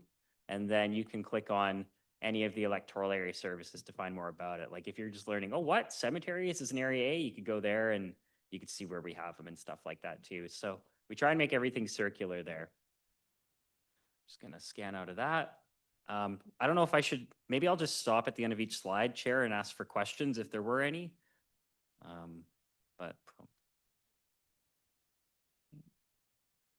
This is an important one that we kind of go through with reception every year at least once, is because the phone starts ringing, and inevitably when people get their property tax bills, which, as you all well know, the TNRD doesn't directly collect property taxes, which is a lot of fun to try and explain to people.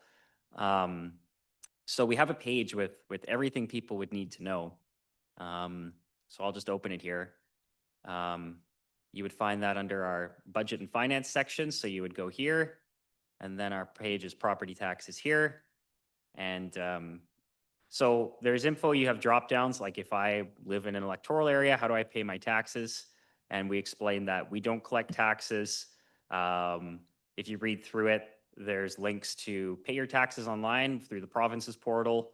Or if you live in a municipality, we have some info on, contact your municipality. We have a list of Service BC locations, obviously for people paying their taxes in person. Again, none of that goes through us. We just want to make sure this information is available because naturally we get a lot of these inquiries. And this past year, we started those rural tax rate brochures. I think I spoke about those at this committee, which has our cost per services in there. And it's like an 8-page brochure. And it's free to mail because we just send it to the surveyor of taxes and they chuck it in with the mail they're already sending. So it's really an awesome thing to have. And then we just have, like, if you're on this page and you want to get deep in the weeds, we also have our infographics here on services. So I'll minimize there, move on. I think there's about 6 more pages to go through here. Our report and issue page. So this is one of the main, you can get to this page as a quick link button on our homepage. And this is for things like filing bylaw complaints, dangerous dog complaints. I see a lot of use in the general services one, sometimes by mistake when people mean to go to other places. We have a link to our reporting illegal dump site interactive map that Adriana talked to you guys about yesterday, staff contact info and that kind of thing. So that's a page under Stay Connected. You would go right here, or if you were on our homepage, it's just right here too, and that'll take you to that same page. Just because it's so commonly requested, that's why we have it as that quick link. Building permits. So we have a page with lots of helpful info on our permits as well. We have a pretty routine inspection request form that people can use to submit a request online, and that's pretty heavily used. We have a lot of general info on this page about like the BC building code requirements, application forms for the many different types of buildings that people might be applying to build, an FAQ that we update frequent, whenever we need as well.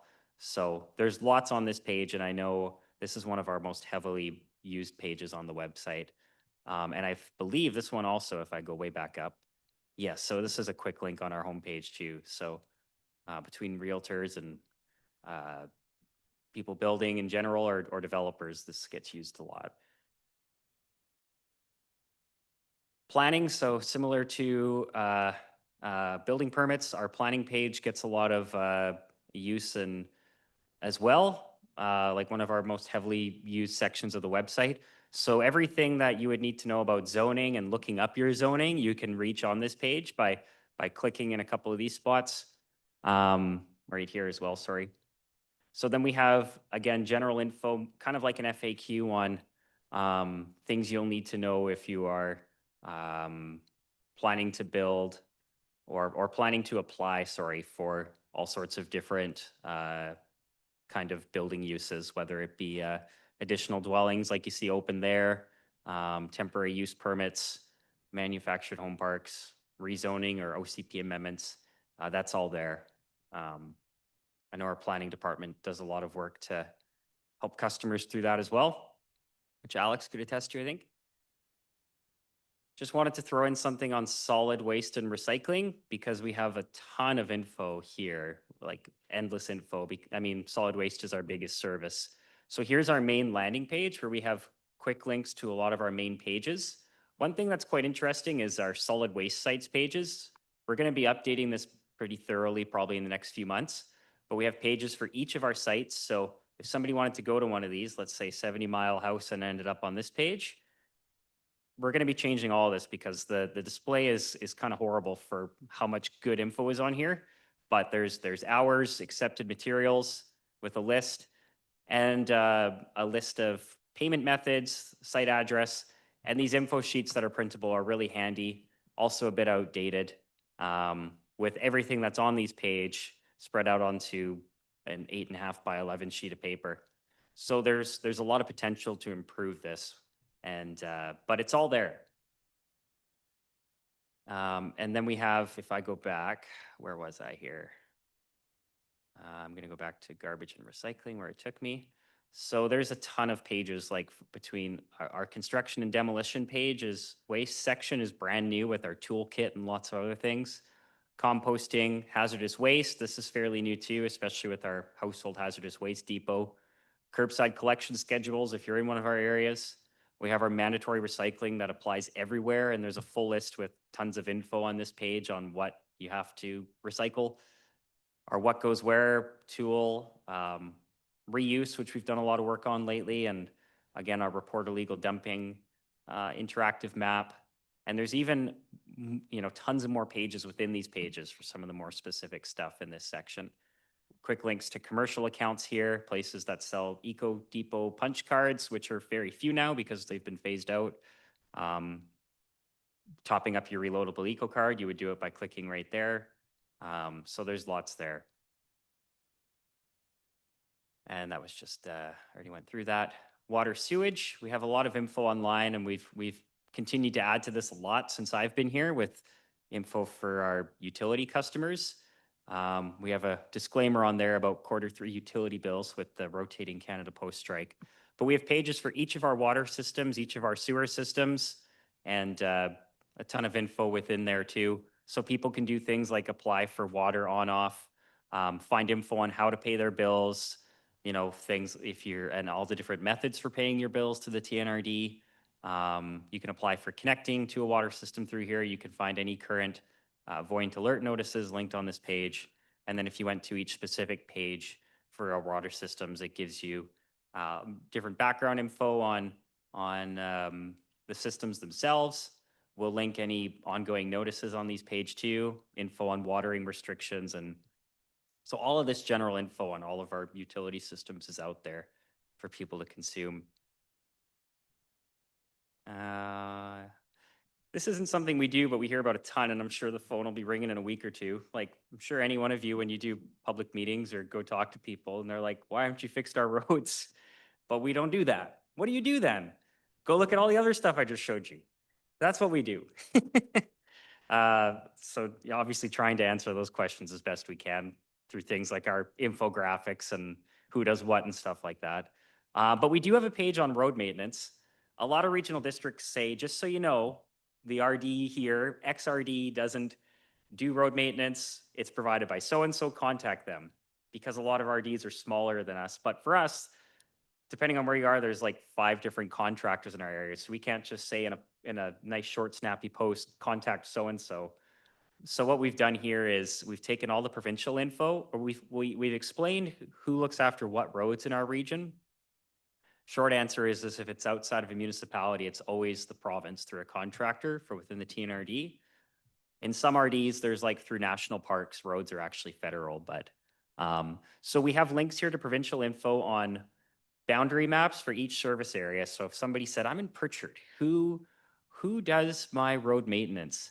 You would be able to click down here and you'd probably end up on Okanagan Shuswap here. And then you would find the map. You'd be like, okay, I see Pritchard in that map there.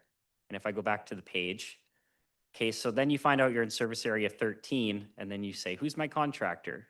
And I know Director Houghton just said AIM. So it's all there. So if you had potholes to report or you need your road plowed, we're directing people here as much as we can. And when reception's getting these calls, for example, it's helpful that they can pass all this info along within 2 clicks to constituents too. So I just wanted to share that. That's not a TNRD service, but it's just something we hear so much about that we had to put something on our website about it. Oh, and then a shameless plug just for our new email sign up list page that I've talked to you guys about too. So we have a page here, nice photo from the recent Monty Creek event. There's Scott with the microphone. And then this is just a toggle option. So if you wanted to receive, let's say I want to receive updates on all of these things. Oh, and I want to receive every emergency notice, even if it's not my area. Oh, and I want to know if there's a public hearing going on in, I don't know, Blue River, even though I'm in Pritchard. I'm going to click that box. And then, oh, secondary, yeah, I want to get the TNRL newsletters too. And so you just go through that and then you put your email in there and then all you do is hit sign up and you get a confirmation email. So we've had, I should have double checked the metrics before I came in, but we've had Colton, several hundred people. Director Graney has a question. Well, I really like that idea of connecting directly, especially in this Facebook day and age that we talk about. Do we do any paid advertising to let people know, like on Facebook or the social media, to let people know that they can sign up for it? I'm just wondering if we should put some low-cost dollars towards letting people know that this is out there, that they could sign up for. Does that make any sense? Through the chair to Director Graney, yes, it does. And are you thinking anything specific when you say like to sign? Are you talking about the email lists in particular? Or? I like the idea that constituents are made aware that they can engage directly with the TNRD, that they don't have to get their information filtered through a Facebook site or a Twitter site or whatever. And the way we can let people know about that is by advertising. Every once in a while you see an ad pop up that says, oh, by the way, did you know you can sign up for this? Oh, it's free and I can do that. I just thought that was a way to increase the connectivity. Through the chair to Director Graney, that's a really good thought. And because even on, like I have a very small advertising budget for general comms, like I think it's $300, but $50 actually goes a long way on that. Like you could put $50 down on a Facebook campaign and you could get some reasonable results is kind of what we've seen. Like I know the TNFC uses Facebook like advertising for some of their marketing and stuff, which is different from this. And I think we've done the very sporadic or rare time where we've used Facebook ads, like for example, with a solid waste campaign where it goes through their budget. But that's been very infrequent, but something I could definitely give more thought to.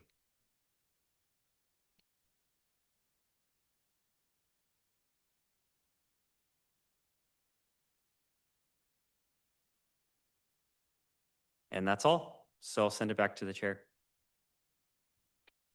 Thank you very much. I think our website is really a very well-run website, and I'm curious, I have two questions actually, but is the website done completely in-house? Yes. Okay, Mhm. fantastic, because there has to be a huge cost savings to doing this and having control over it within the TNRD. I think this is really fantastic that this is happening here.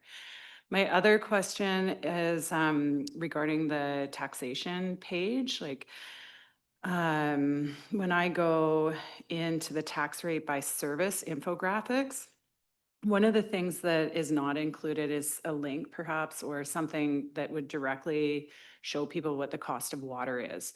Because that is a huge tax. And right now I feel that it's misleading by not including the water either on the infographic or having something stating that check here for your water, because it is a large ticket. Okay, thanks. Yeah, through the chair, thank you for that, Director Onslow, and something I need to give more thought to, and maybe even something to include in some way. Like it wouldn't quite be like when we have the local service area services at the bottom. I mean, it's short for Blue River because it's just, or Area B because it's just Avola street lighting, but might be something to include in that section. Again, it wouldn't be displayed quite the same way, so I'd have to give it a bit more thought just because it is kind of a different beast with how the costs all work and stuff like that. But I think that's a missing part too. So I'll give that some more thought. Any other questions for Colton before I let him go? I tried once, but it didn't work. Okay, we'll go on to the item 5.4, which is a report from our UBCM debriefing. And Mr. Kelly's looking after that.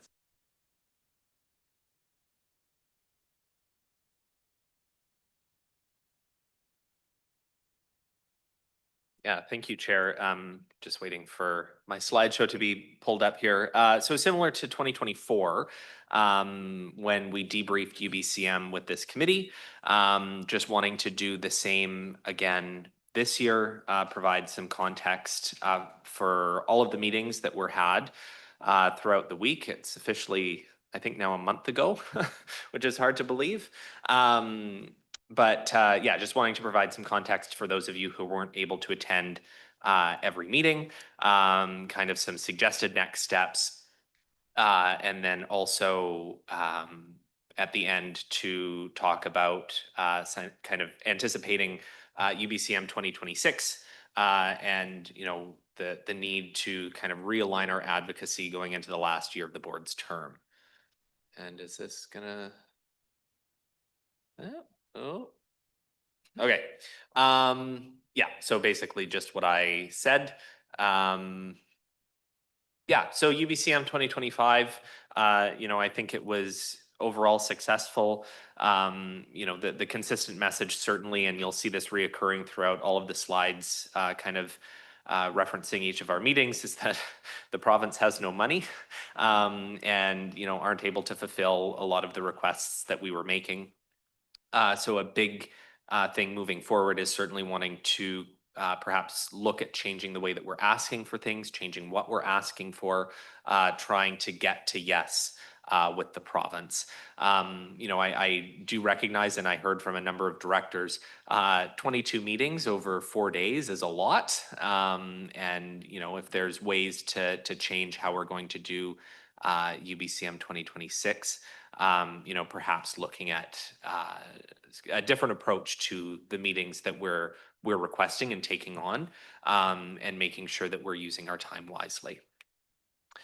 So to start off, the first advocacy topic, some of them, just to clarify for directors, some of these slides will be advocacy topic specific, like small water utilities funding, because we had 5 meetings on that topic. Some of them will be ministry specific because we only had 1 meeting or 1 topic with that ministry. So total of 5 meetings on small water utility system funding. There's certainly still interest from the province to initiate some type of pilot project. You know, but like I said, there's no money with the province right now. So, you know, some concerns certainly around where that money is going to come from. It was great to see other regional districts kind of coming on board to this priority. I think it was actually our first meeting that we had was with Minister of State for Local Government, Brittany Anderson, and it was a joint meeting with 2 or 3 other regional districts as well as the TNRD to really push the need to have some type of funding model. So just to give directors some background, we're working currently to develop one-pagers. That was one thing that was requested by some ministry staff, was that just, you know, you keep talking about the 11 small water utility systems that you have. What's the status of each of them? You know, how much money is needed to kind of bring them up to a standard where, you know, those user fees are now able to fully cover what's needed, and we're able to facilitate any type of upgrades that are needed.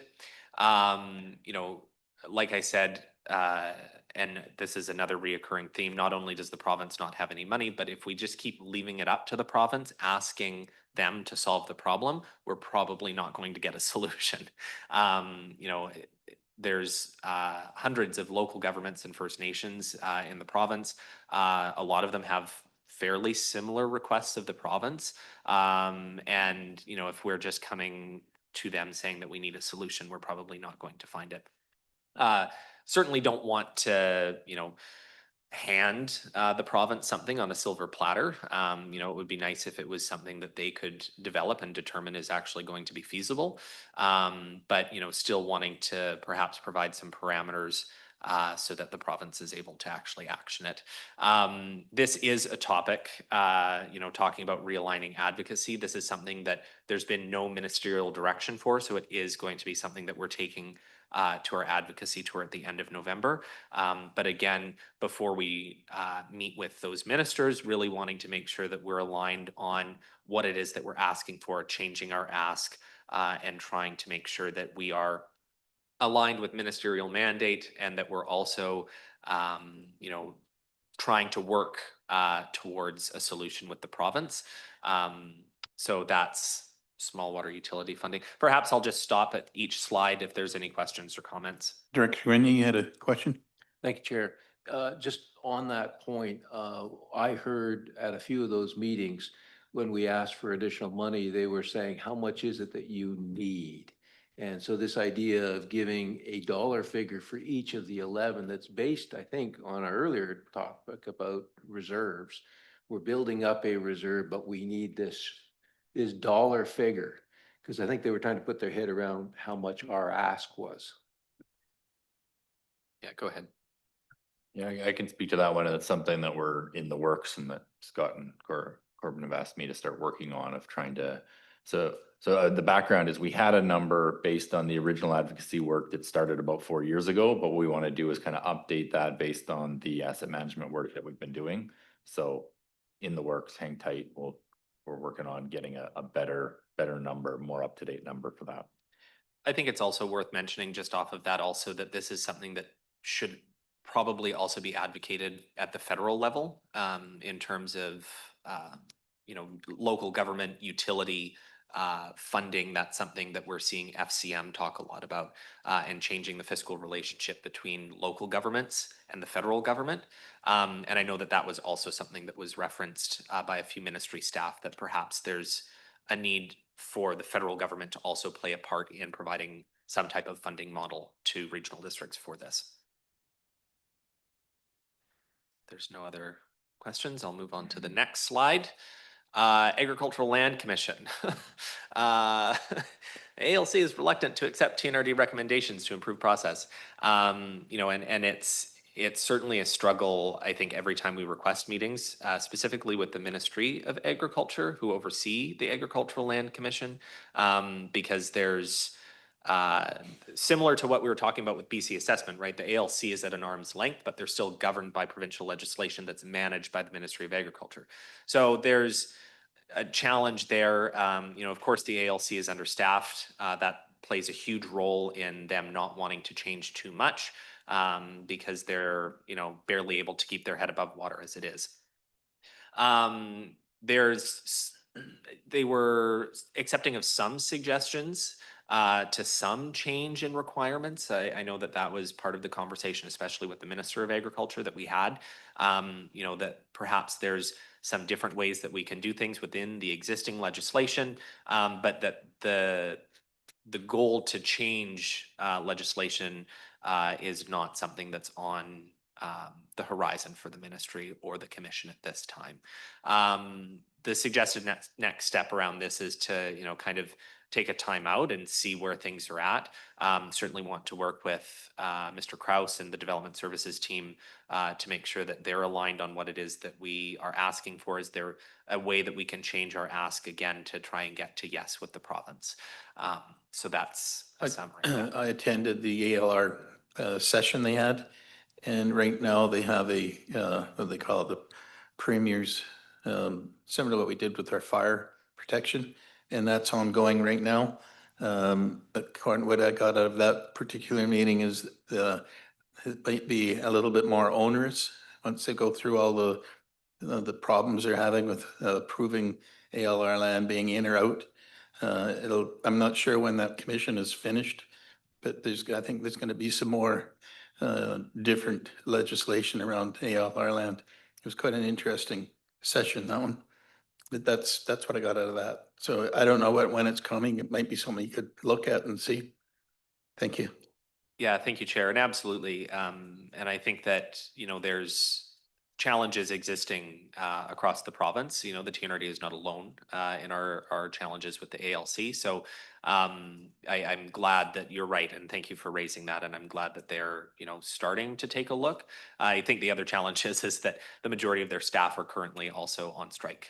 So, you know, when job action, you know, is kind of ended is unclear, and that would lead to, you know, actioning some of those recommendations for sure. Moving on, citizen services. So this is related to connectivity in the TNRD. One of the main requests that was made was around the TNRD identifying existing inventory. So they did a very good job of walking us through what they have done in terms of essentially having staff or contractors driving highways throughout the province to actually identify where there is cell reception. Because, you know, Rogers or TELUS or, you know, the providers will have their maps that they put on their website, but sometimes those aren't fully factual. And so there's a much clearer picture that they are painting in terms of connectivity, especially on highways throughout the province. But part of that then is also wanting to work with local governments and regional districts to identify where there might be some existing inventory, specifically around radio towers that they might be able to use to bolster service with cell providers. So that's something that we're going to connect with the ministry on, kind of look to what it is that they want from us, what we're able to provide to them. And that was something that they're wanting to do before I think they kind of had a timeline of the first quarter of 2026. So that's something that will be. I think most people watched the baseball game. And if you noticed Rogers' big push, join at special fun opportunities to connect with their new satellite. And I think we'll find that the satellites are going to get better and quicker. And it might be even more difficult to get a land tower put up with the amount of money they're investing in satellites. Now, I think that's the change that's coming. And we should probably have a look and see what sort of service we can get from Rogers through their new service provided by outer space. Thank you. Yeah, thank you, Chair. And absolutely. And that was something that Connected Communities also shared, was around the increase in satellite technology from cell providers. So absolutely something that will be changing the game for sure. Moving on from citizen services and connectivity. So sorry, just to flag for the committee, the suggested next steps is that staff are taking this away to work with staff from the ministry.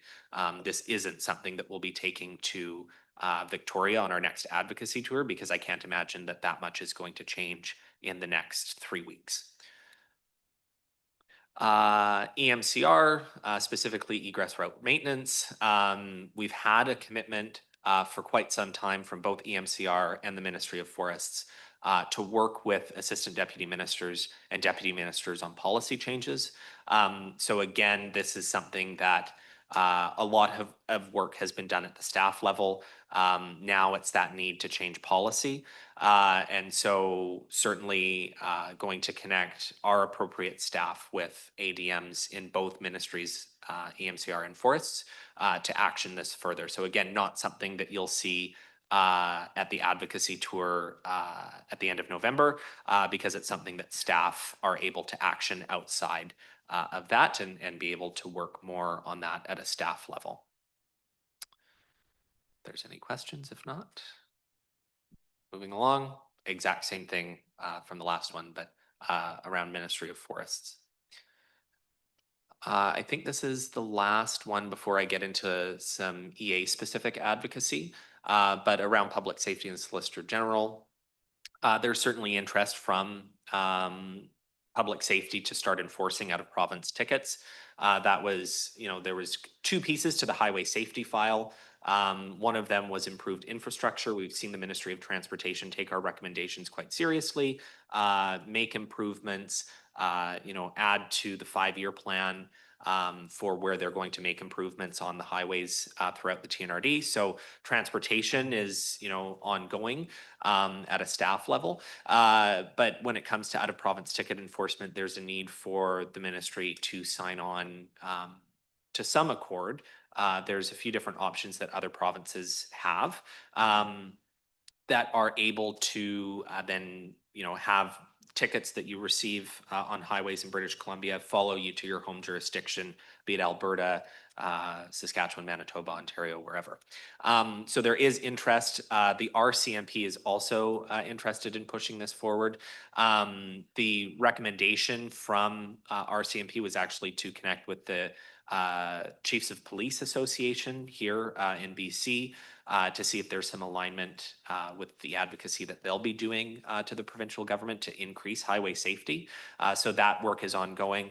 And we do have a meeting confirmed with the Minister of Public Safety and Solicitor General at the end of November, where we'll be pushing this further and hopefully with support from the Association of the Chiefs of Police.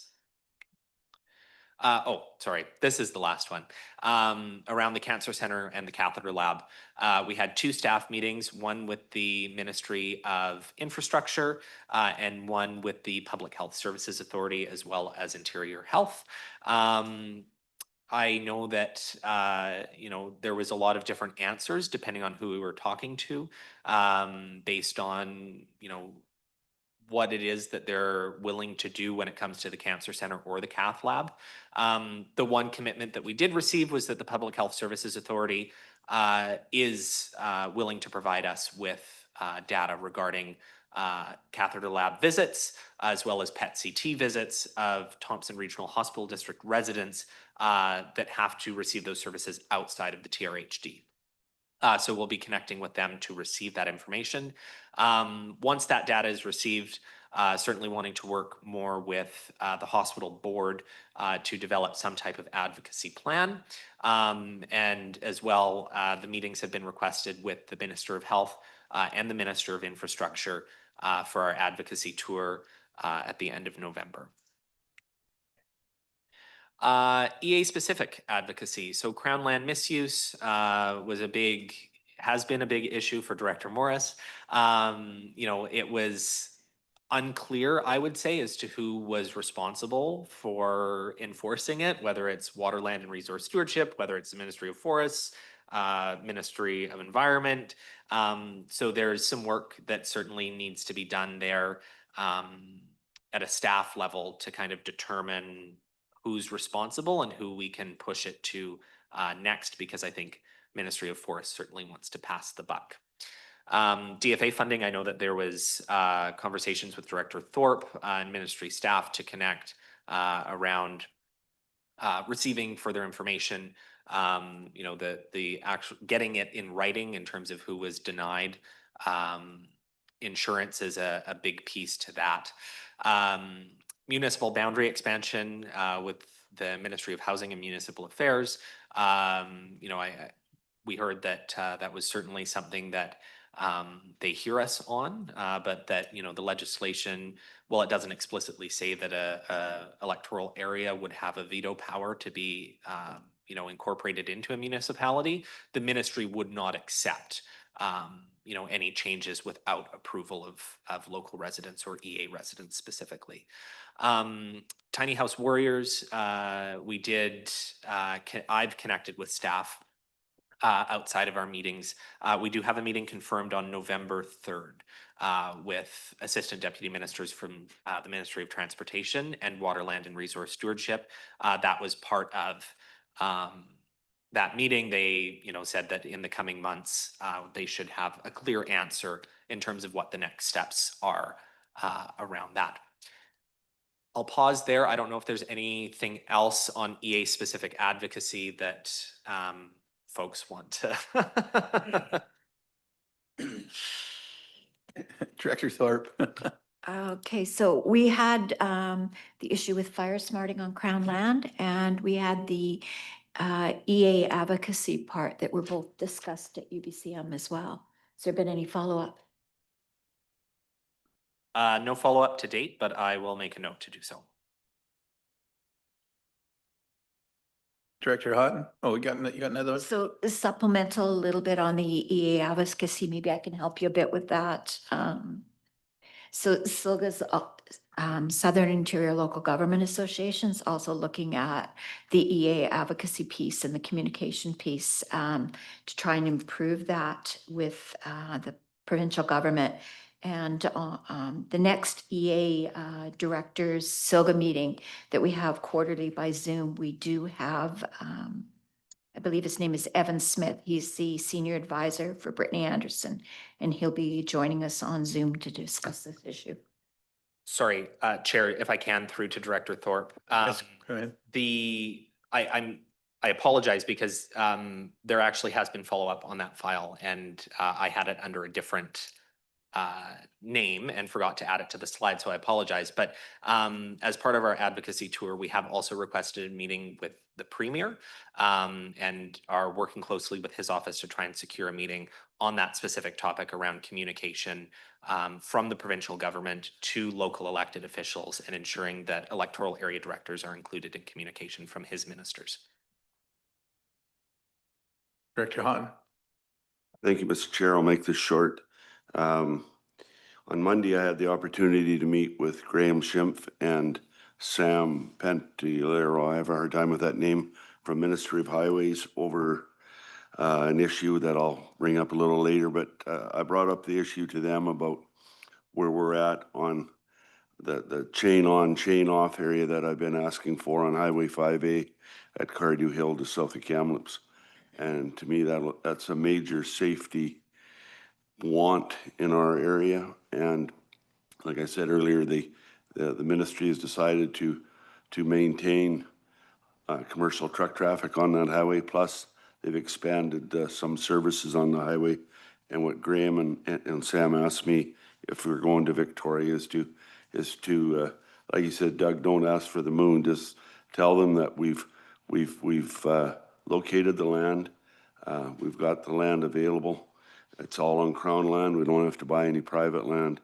He said we need money for design and implementation. He says they're in full support of it, as are the CVSE people that I met with on Monday. So in your upcoming tours, if you could make that a priority for myself on Area L. Thank you. If I can, through to the chair to Director Houghton. We did actually receive also an email from Ministry of Transportation because our meeting at UBCM was declined. They followed up outside of UBCM and said, because your meeting was declined, we're offering you a 30-minute time slot now outside of UBCM to talk about any issues that you might have had and want to raise. And that was certainly one of them that we were planning on raising at UBCM. Because that's been offered, we'll absolutely chat about that with senior staff at the ministry. Director Morris? Oh, thank you. I feel like a really worn old record. But in any case, this goes back to the Crownland issue. And I know that everybody in this room is aware of the conflicts and the concerns. But that seems to be, that's all we're getting to still. And the wisdom and around the room, eventually we have to get beyond saying, this is a waters, lands and resources. We have to, I believe, recognize for a number of our EA directors that this is an issue that needs resolution. And not the talk, not the defer it up or sideways, but start. I mean, I'm seeing Facebook initiatives, people yelling at me, of course, on Facebook, but that they want answers. And I do believe that we need to really put our feet on the ground, stand firm, and say it's not enough to say WLR us to us over and over and over again without getting some action. So I would just ask that on behalf of at least all the Area P people up and down this corridor. Thank you.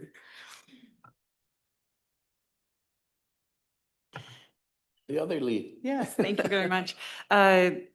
Earlier this month, MP Frank Caputo came to the North Thompson Valley, and one of the main concerns that he heard from Blue River residents was the tiny house warriors.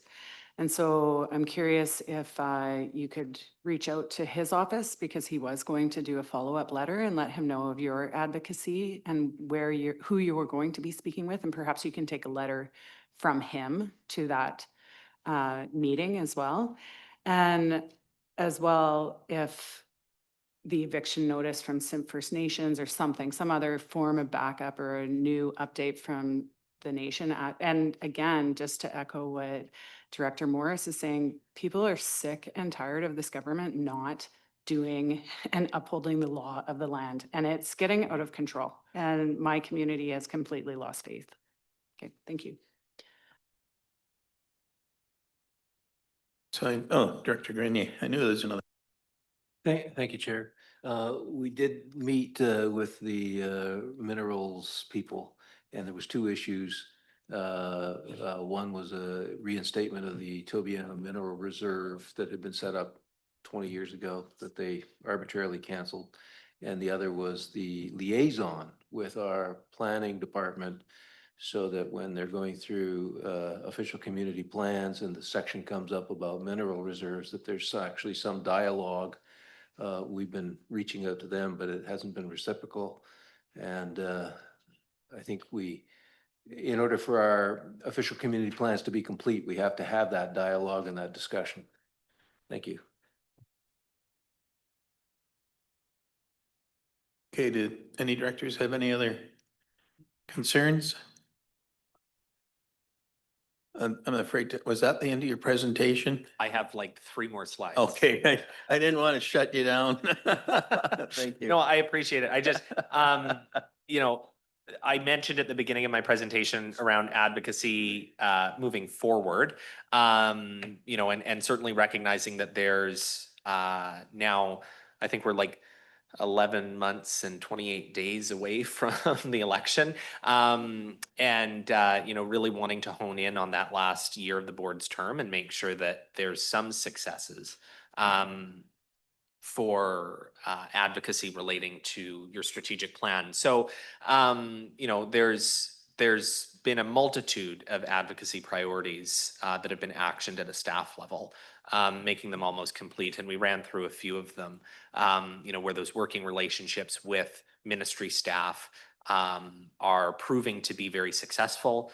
We're starting to move those along, but obviously there's still a lot of work to do on a handful of topics still, Crown land misuse, utility systems, and so on, right? So, there will be a presentation coming very soon to realign the board on, a few high priority advocacy items to ensure that staff's time is being used wisely, and that we're actually able to, by October 2026, have a few more success stories that we can share relating to advocacy before a new strategic plan is brought in and there's new advocacy priorities that are related to that.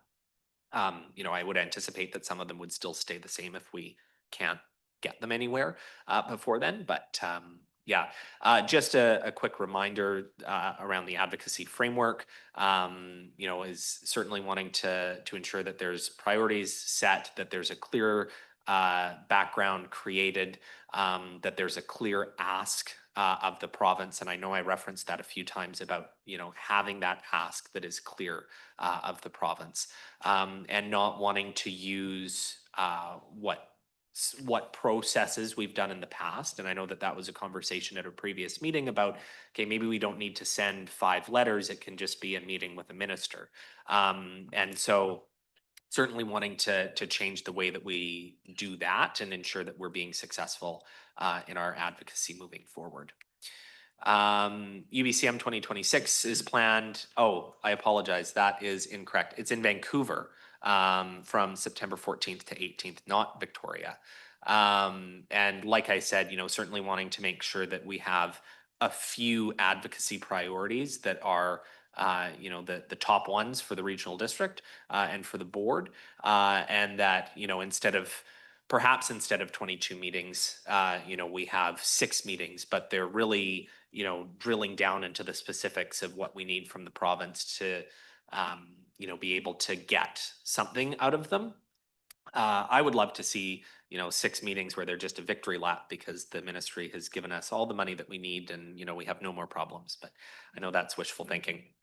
That's the end of my presentation now. I don't have a secret second presentation after this, so I'm done if there's any questions. Thank you. Any questions from the board? Director Rose, myself. Thank you, Chair Leard. I remember at this last UBCM, there was a few meetings where they were joints, like cross-regional district, I think, about the water system funding one. Is that something we want to pursue, or do you feel effective in talking to other regional districts to do more joint meetings in the future? Thank you.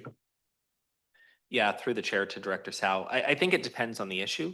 There's a lot of similarities across regional districts in terms of our concerns that we have with the provincial government.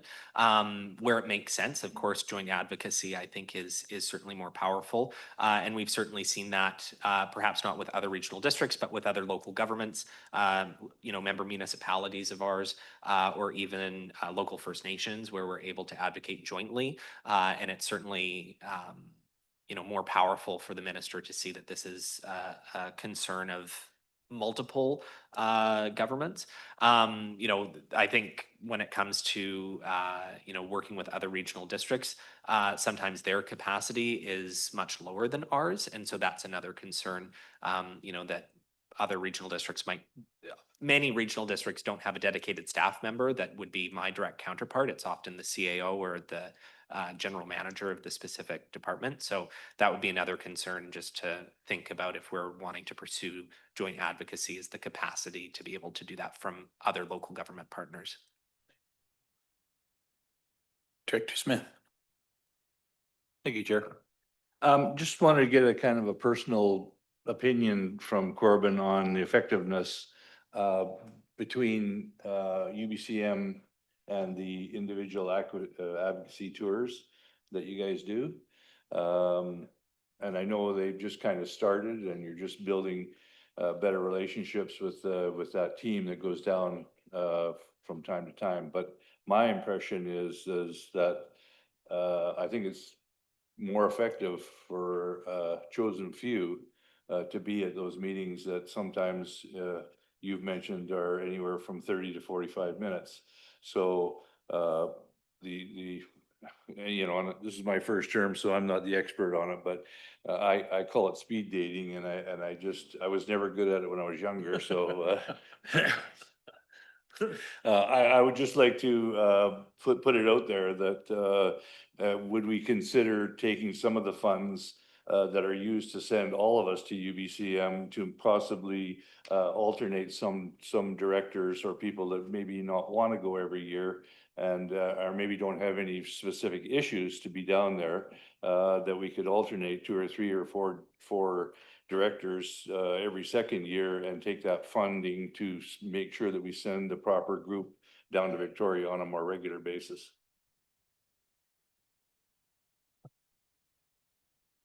Thank you. Any other questions or? That's great. Thanks for that, Corbin. That was good.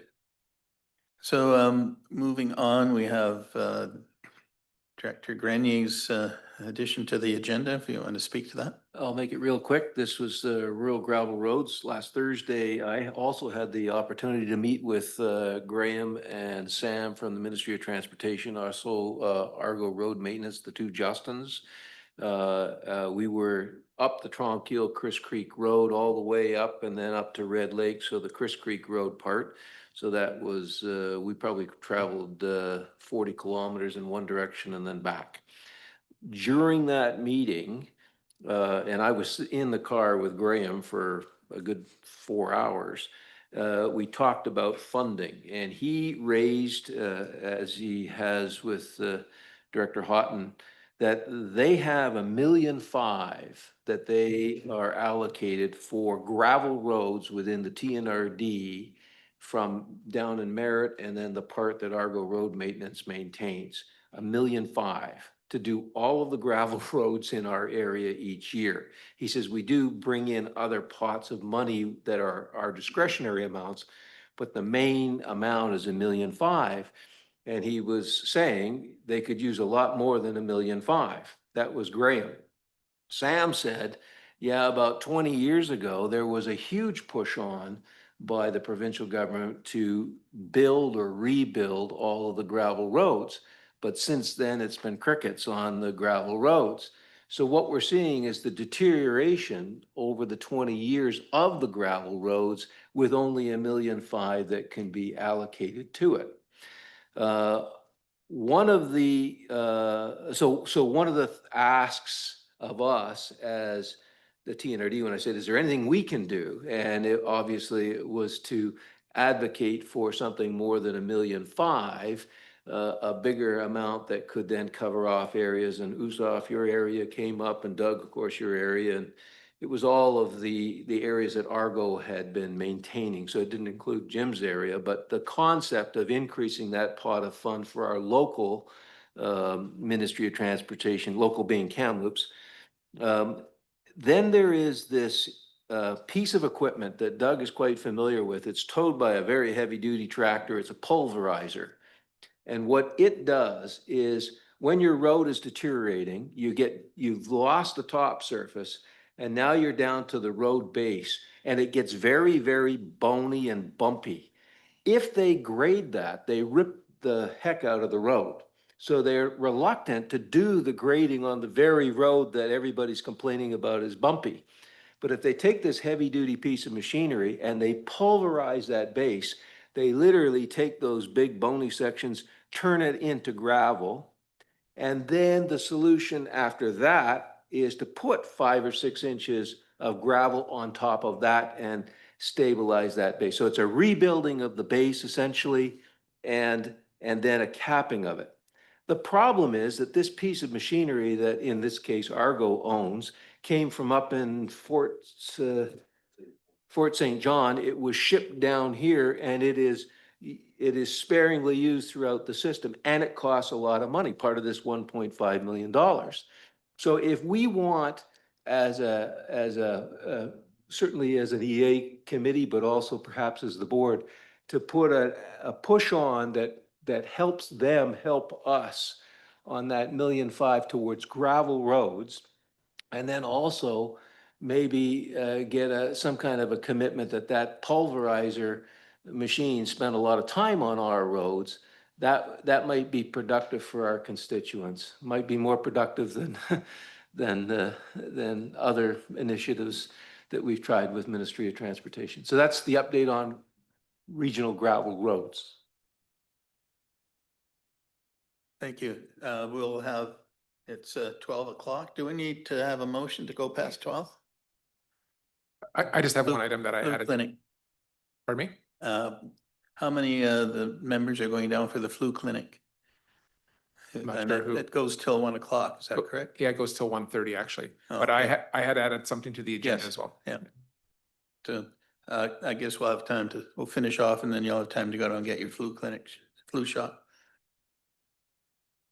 Okay, mine is really very brief. Staff was meeting with UBCM recently about, as we talk with them on a regular basis, and they had brought up some changes that were made. They've updated some of their language and their official guidelines around the third-party projects and have strengthened their position on not allowing third-party projects unless there's extremely strict criteria.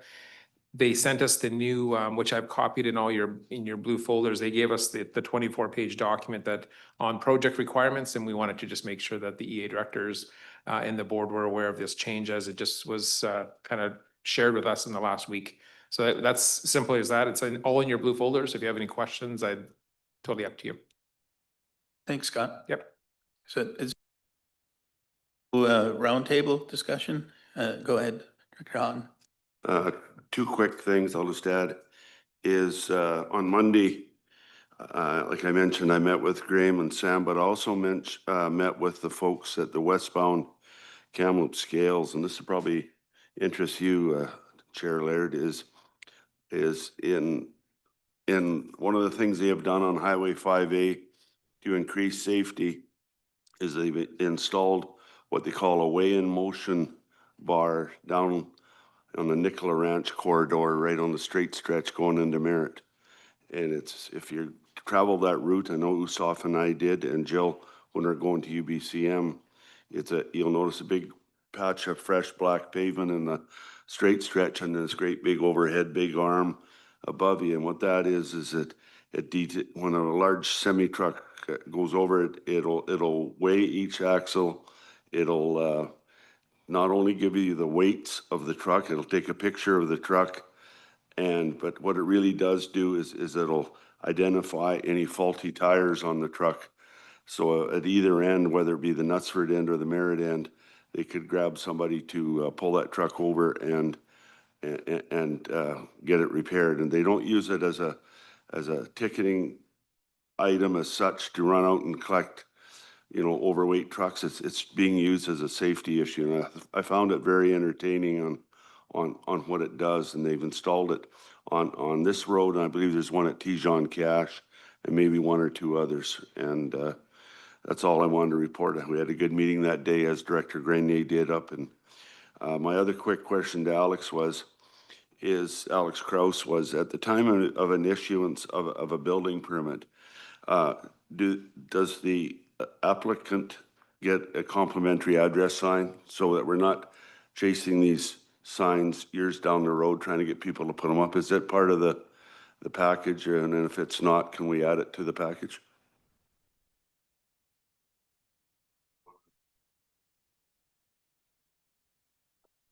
Through the chair, yes, it is, if it's part of a dwelling. If it's just an accessory building or a barn, we don't require the sign, but for all new construction or major addition or a new dwelling, the sign is required, and it used to be $15, but now it's free under the new program.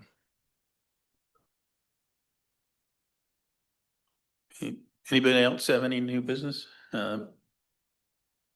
Yes, do we need a motion to extend time?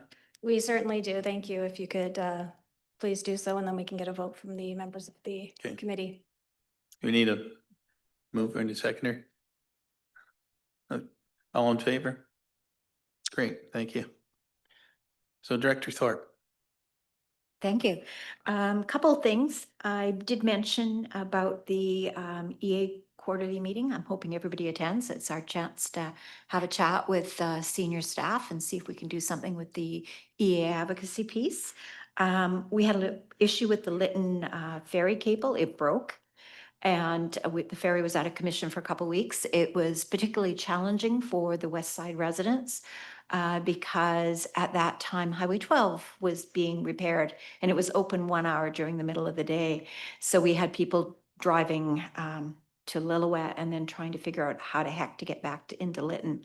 So it was a challenge. I do want to give a shout out to Yellowhead Road and Bridge, though. They worked their butts off, excuse me saying it like that, to get that up and running. They worked some extremely long hours so that the people of the west side could get out of the west side. In my community there, and with the meeting with Interior Health last time we were here, there are some concerns about the Lytton Community Healthcare rebuild. I'm hearing things from community members. It's not showing on the Interior Health budget. So I did reached out and asked that a letter be put on today's TNRD agenda. Staff advised me it needs to be addressed by the hospital board. So that will be going under new business at the next hospital board meeting. And I'm hoping people will support me in sending a letter off to find out what the heck is happening with healthcare in the Lytton area. And I think that's it for me. Thanks. Director Ansel? Thank you for that. This is one of the biggest complaints that I receive from residents in Area B is regarding the permitting process and the building process and the difficulties and the challenges that they're facing with the TNRD. And I simply don't have the answers for it because I'm not educated enough to be able to answer how our process works and why it's so hard, is what I'm hearing. So my question is there an appetite at some point in the future to have a learning session for us directors so that we can respond to these complaints? Or is it better to just say, oh, contact the building department? Because they don't want to. They want to complain to me and tell me that they're going to do things without permits, or they're going to just, do whatever it is that they're going to do because we're too hard to deal with. And then other community members are saying the TNRD simply doesn't want anyone to build in rural, period. And it's a TNRD that is against it, which I do not agree with that at all. And I say that's not the case, but I'm curious, is there an appetite or is there the ability to teach us a little bit more about the code and how to respond to residents in a way that doesn't insult them and also protects and helps the TNRD get the message across? Thank you. Alex, could you just give us a timeline on how quickly most building permits go through? And if there is a problem, what sort of timelines they can change, if I'm not mistaken? Right. Through the chair, so in terms of timeline, a complete building permit is about 4 to 6 weeks. In terms of training or a session, happy to do that. That's totally fine. I think we just need to be careful where we don't want directors maybe giving that advice. So it's good to know, but maybe still direct them to staff and tell people we're not that scary. We do talk to people. I know I keep repeating that, but it's true. So these things that you're hearing, like I'm not hearing them. So they're coming to you upset about these things, but they won't actually talk to at least senior staff to express those things. So let's have those conversations. I give my phone number out, direct line to many directors and to residents. I'm happy to have those conversations. What we're finding though is it's not so much that they're upset about the TNRD, it's the things that the TNRD has to make them do that they don't like, and then TNRD takes the fall for that. I keep mentioning, and I'll say it again like a broken record, the building code is getting more and more onerous.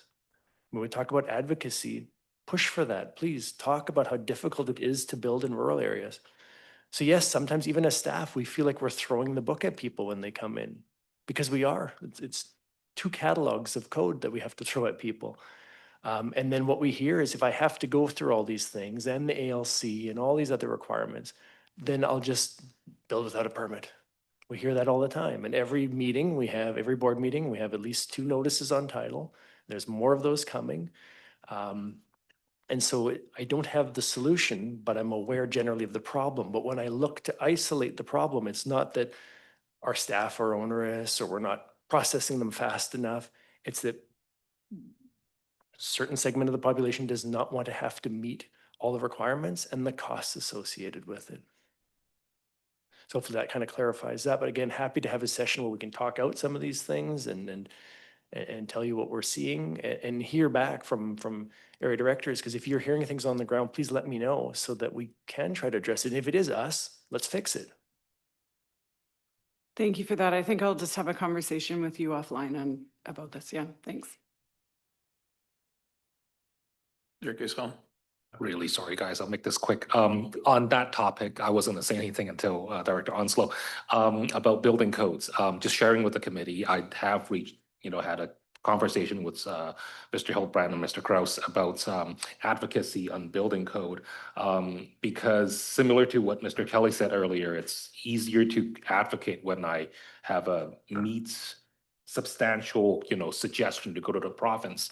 And at this point, I'm no expert. I don't even know how to grasp. Yes, we know that there is a problem with the code, but what is it?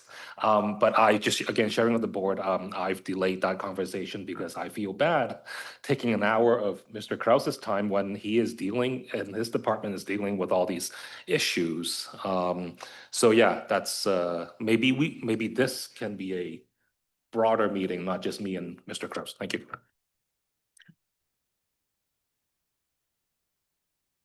Anybody else have a roundtable discussion? Oh, Director Grenier? Thank you, Chair. Make it quick. So this meeting that did take place on Tronquil Chris Creek Road, the end result is that the Ministry of Transportation is going to sit down with Argo. They've identified certain sections of the road that they're going to look at, the method that they would recommend to improve it, and then they're going to put a costing to that. MLA Dirkston was with us, and I think they call them the estimates, or when the provincial government presents to the opposition their costing of various departments. That's an opportunity for MLA Dirkston to quiz them on this road. And generally, the perception was that if we went in and said, oh, give us $12 million for the road, it would be a hard no. But if we go in and say, can you give us $500,000 to do this part of the road this year or that part of the road the next year, that we might be more successful on the small little specific things on the road. Other issues of road in Area J that I raised, the left turn lane onto Rodeo Drive where you're finally into a passing lane and you're trying to pass the truck after going through Cherry Creek, and then somebody's trying to make a hard left in the passing lane. And so the brakes come on. That they said is ready to go out for costing. They would like it to go out to costing, which means that they don't have the money, but they're certainly recommending the approval. And then the resurfacing of most of the roads in the Cherry Creek, the Buckhorns, the Gardy Road areas where there is an asphalt surface, but it really needs a redoing of the asphalt. That's different than gravel roads. Those are the reports from Area J. Any other roundtable discussions? Seeing none, I think our meeting is adjourned. Thanks for your patience, a lot of information, and there'll be a test at 3 o'clock.